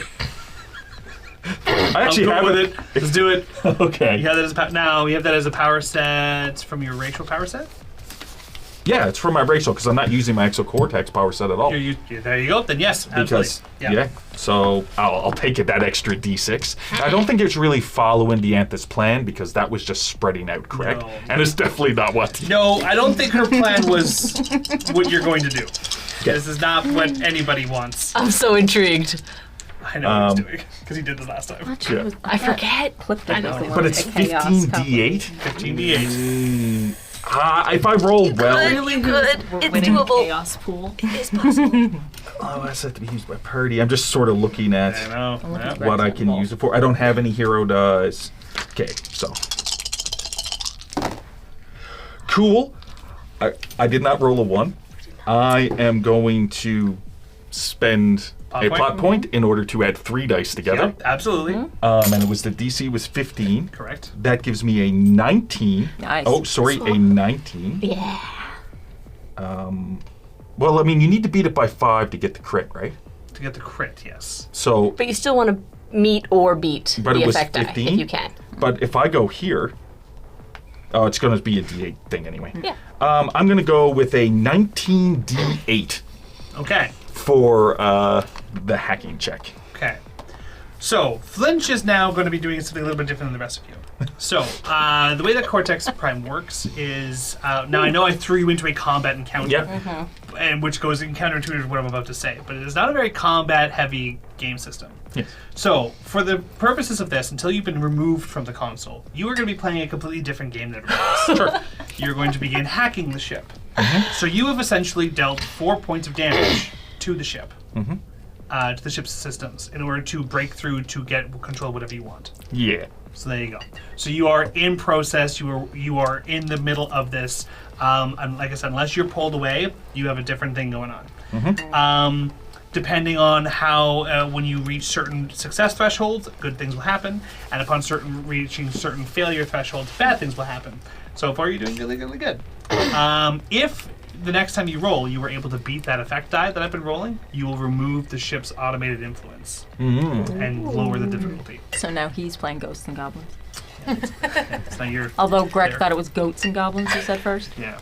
So it's not just made more sense. Yeah. So depending on the account, Yeah, depending on what it is hang you're out working with with. ghosts. Sometimes it's Those a taste you beat way it, better. you succeed. In this particular instance, because it's a technical device, it's a very, very, very complicated device. You have to beat a certain threshold. Okay. So far, you're on your way.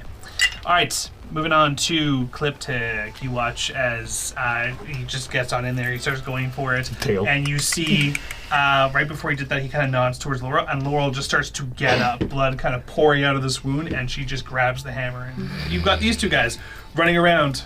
One of them's running around. The other one's like, "What the fuck?" And he goes to turn towards Lynch. Right. Okay. Hug with the mating claw. With the mating arms. Yeah. Just Okay. mate again. Oh god. Now he still does technically have a D6 complication to maybe notice what Flinch is doing in general. Oh no, he knows what Flinch is doing. Yeah. It's can you keep him from stopping Flinch? Yeah. Yeah. That's the thing. Oh, okay. And it's not hard to see a rat typing away at a computer, a stationary computer. Okay. So this is gonna be dumb, but this is what I'm gonna do. Great. That was good. So it's dumb for me. We all love dumb. love dumb. I'm going to use one of my distinctions, which is called Friends First. I feel like that's applicable here. This is gonna be dumb. Let's do it. Let's do it. Test it. I'm going to use. Okay, so what would I need for attributes if I'm gonna pull a knife out of my side and go after the guy? Nothing. Nothing? Not at all? If you're going to pull the knife out and use it, it's strength to use the knife.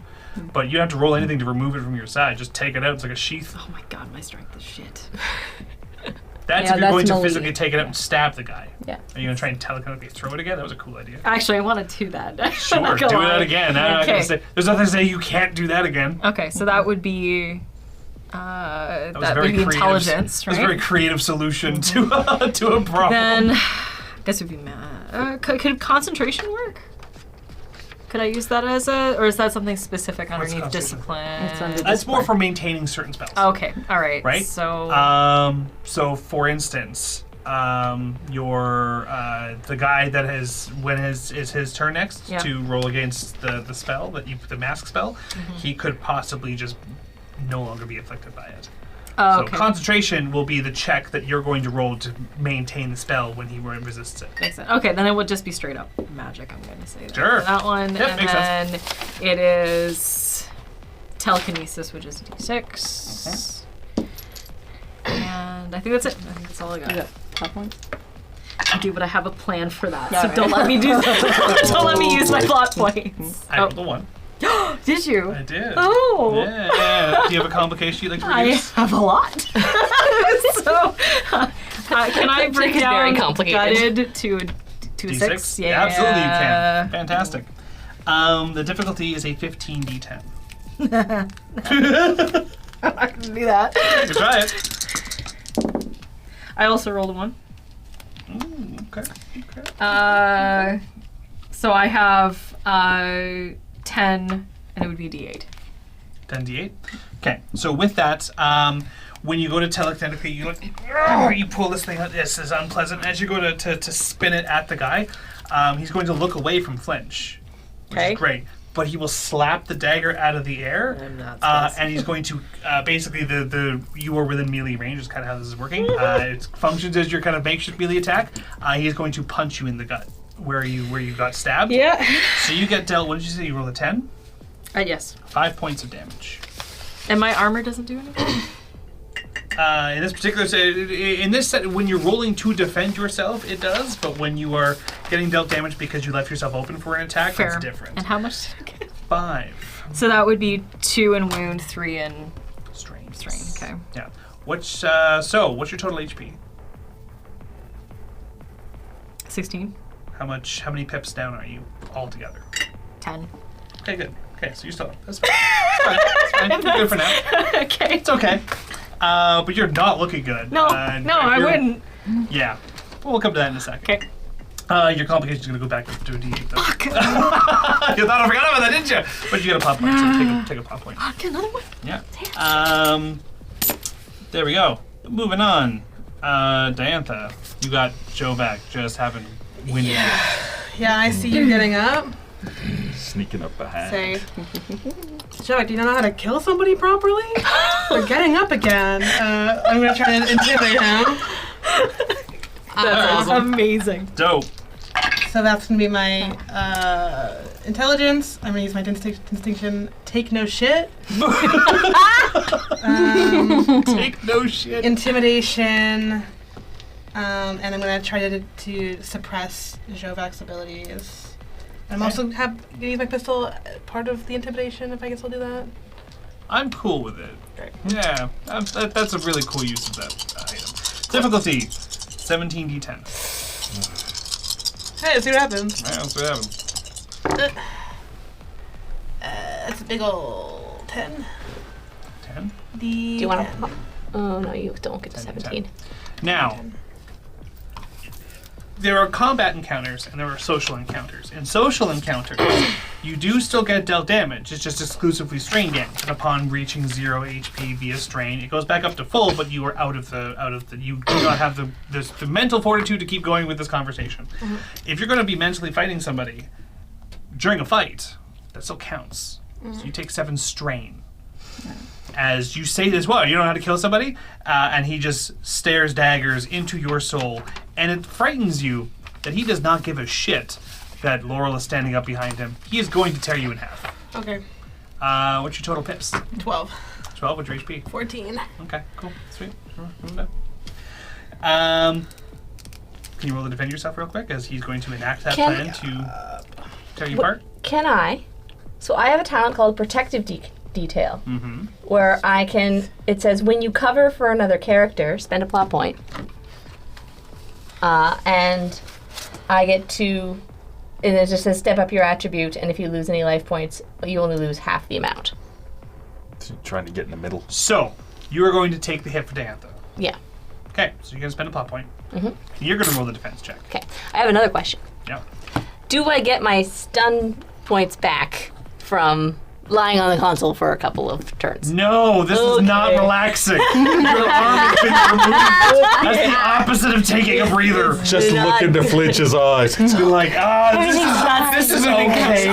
It's only a flesh wound. This isn't Monty Python. Come on. It's okay. Alright, So you get to That's- take. that's my strength, but stepped up, so it's a D10. Yeah. That's a D10 for the Warhammer, D8 for Brawny, D8 for the armor, D8 for the hammer itself, Yep. and D8 for enhanced strength. Mercenary. I believe in you. This does. No, so you're No, I'm attacking. you're attacking. Yeah. She's taking the hit for Diantha. Okay, there's a 1 in there, Great. but Perfect. it is a 19 D8. Wild. Don't pick him up yet. Okay. I rolled a 17 D12. So you're going to deal 2 points of damage to Jovac in retaliation. Can I try something? Is it possible to spend this to make Laurel add 3 dice? It's, definitely possible. You can give So that her would your be plot point. 26 d8. 2068? You can do that. Absolutely. Yep. Yep. Okay. 26, Thank you. I only rolled a 17. So you are going to deal 9 points of damage to Jovac. So as he goes to, he goes to I'm going to say he puts the hammer down. He's literally about to grab you from the shoulders, and he's about to start pulling. And as he goes to do that, no, he's going to take the hammer. It makes more sense. He's going to take the hammer. He's going to basically just right down the middle. Whack-a-mole. And as he comes on down, Laurel, how do you want to get in the way and then hurt him pretty good? I mean, I had an idea, but because you did the get in the way with the arm thing, I'm gonna do that. Oh, you don't have to do that, but Actually, I only have 1 arm, so You can stab with the bone sticking out. Oh no! Sorry. Oh no! Sorry. gnarly. Sorry. You have a tail. I do have a tail. Hey, you could do So that. I'm gonna, Or just strike it from behind. Like, you don't have to do anything I suggested. He is about to split Diantha in half. yeah. My original plan was I was gonna football tackle him, but what I'm gonna do instead, I'm gonna grab the hammer as it's coming down Works too. and swing my tail at his injured knee Oh. and knock him down if I can. Okay. As you strike the knee, it is intimidating that he doesn't budge. Yes, that is intimidating. But there is clearly wincing as you have dealt a significant chunk of damage.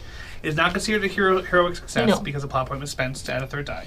Yeah. However, he also had a significantly higher effect die than you.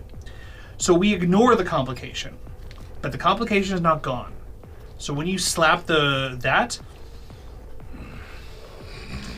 and you grabbed onto the hammer, he's going to let go with the one hand, and he's just going to punch you right in the exposed stump, Yep. basically, and is going to upgrade your complication twice, which is going to make your physical your stress a D10. Okay.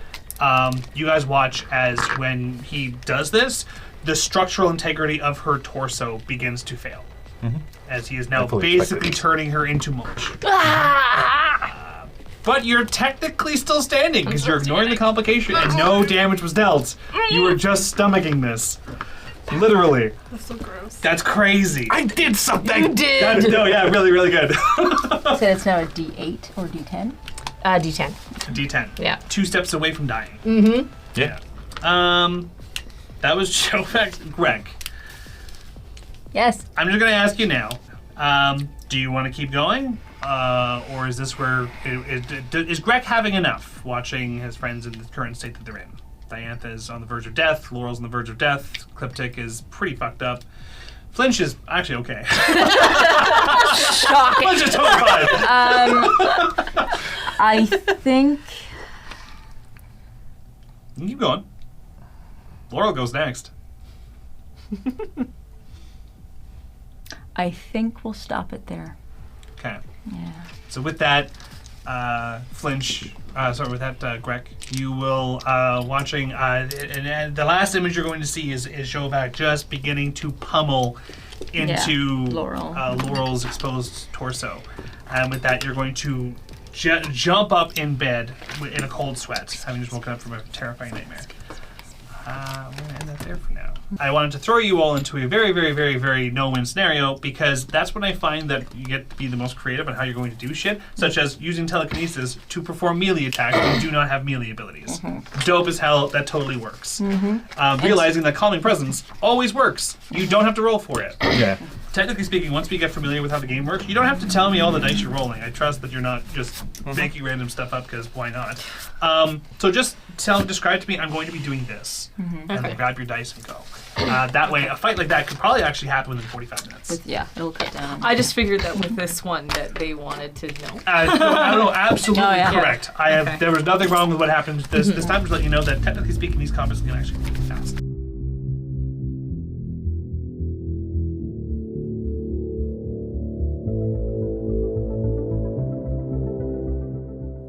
Thank you for listening to Spacers. Our next episode will air Tuesday, July 16th, with the next episode of The Call, our horror podcast, airing Tuesday, July 9th. Both shows will air at 6 p.m. Mountain Standard Time on YouTube with live chat premiere before going up on all of our audio services 1 hour later.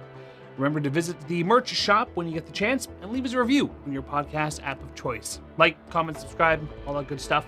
And as usual, we'd love to thank our donators over on Ko-fi, including Noah, 3 Slugs in a Trench Coat, Ed Lore, Josiah, Rosa, Tyler, Luigi, Austin, James, Maddie Cowgill, Blizzard Warning, Sydney, Baba Yaga, Preston, and TJ.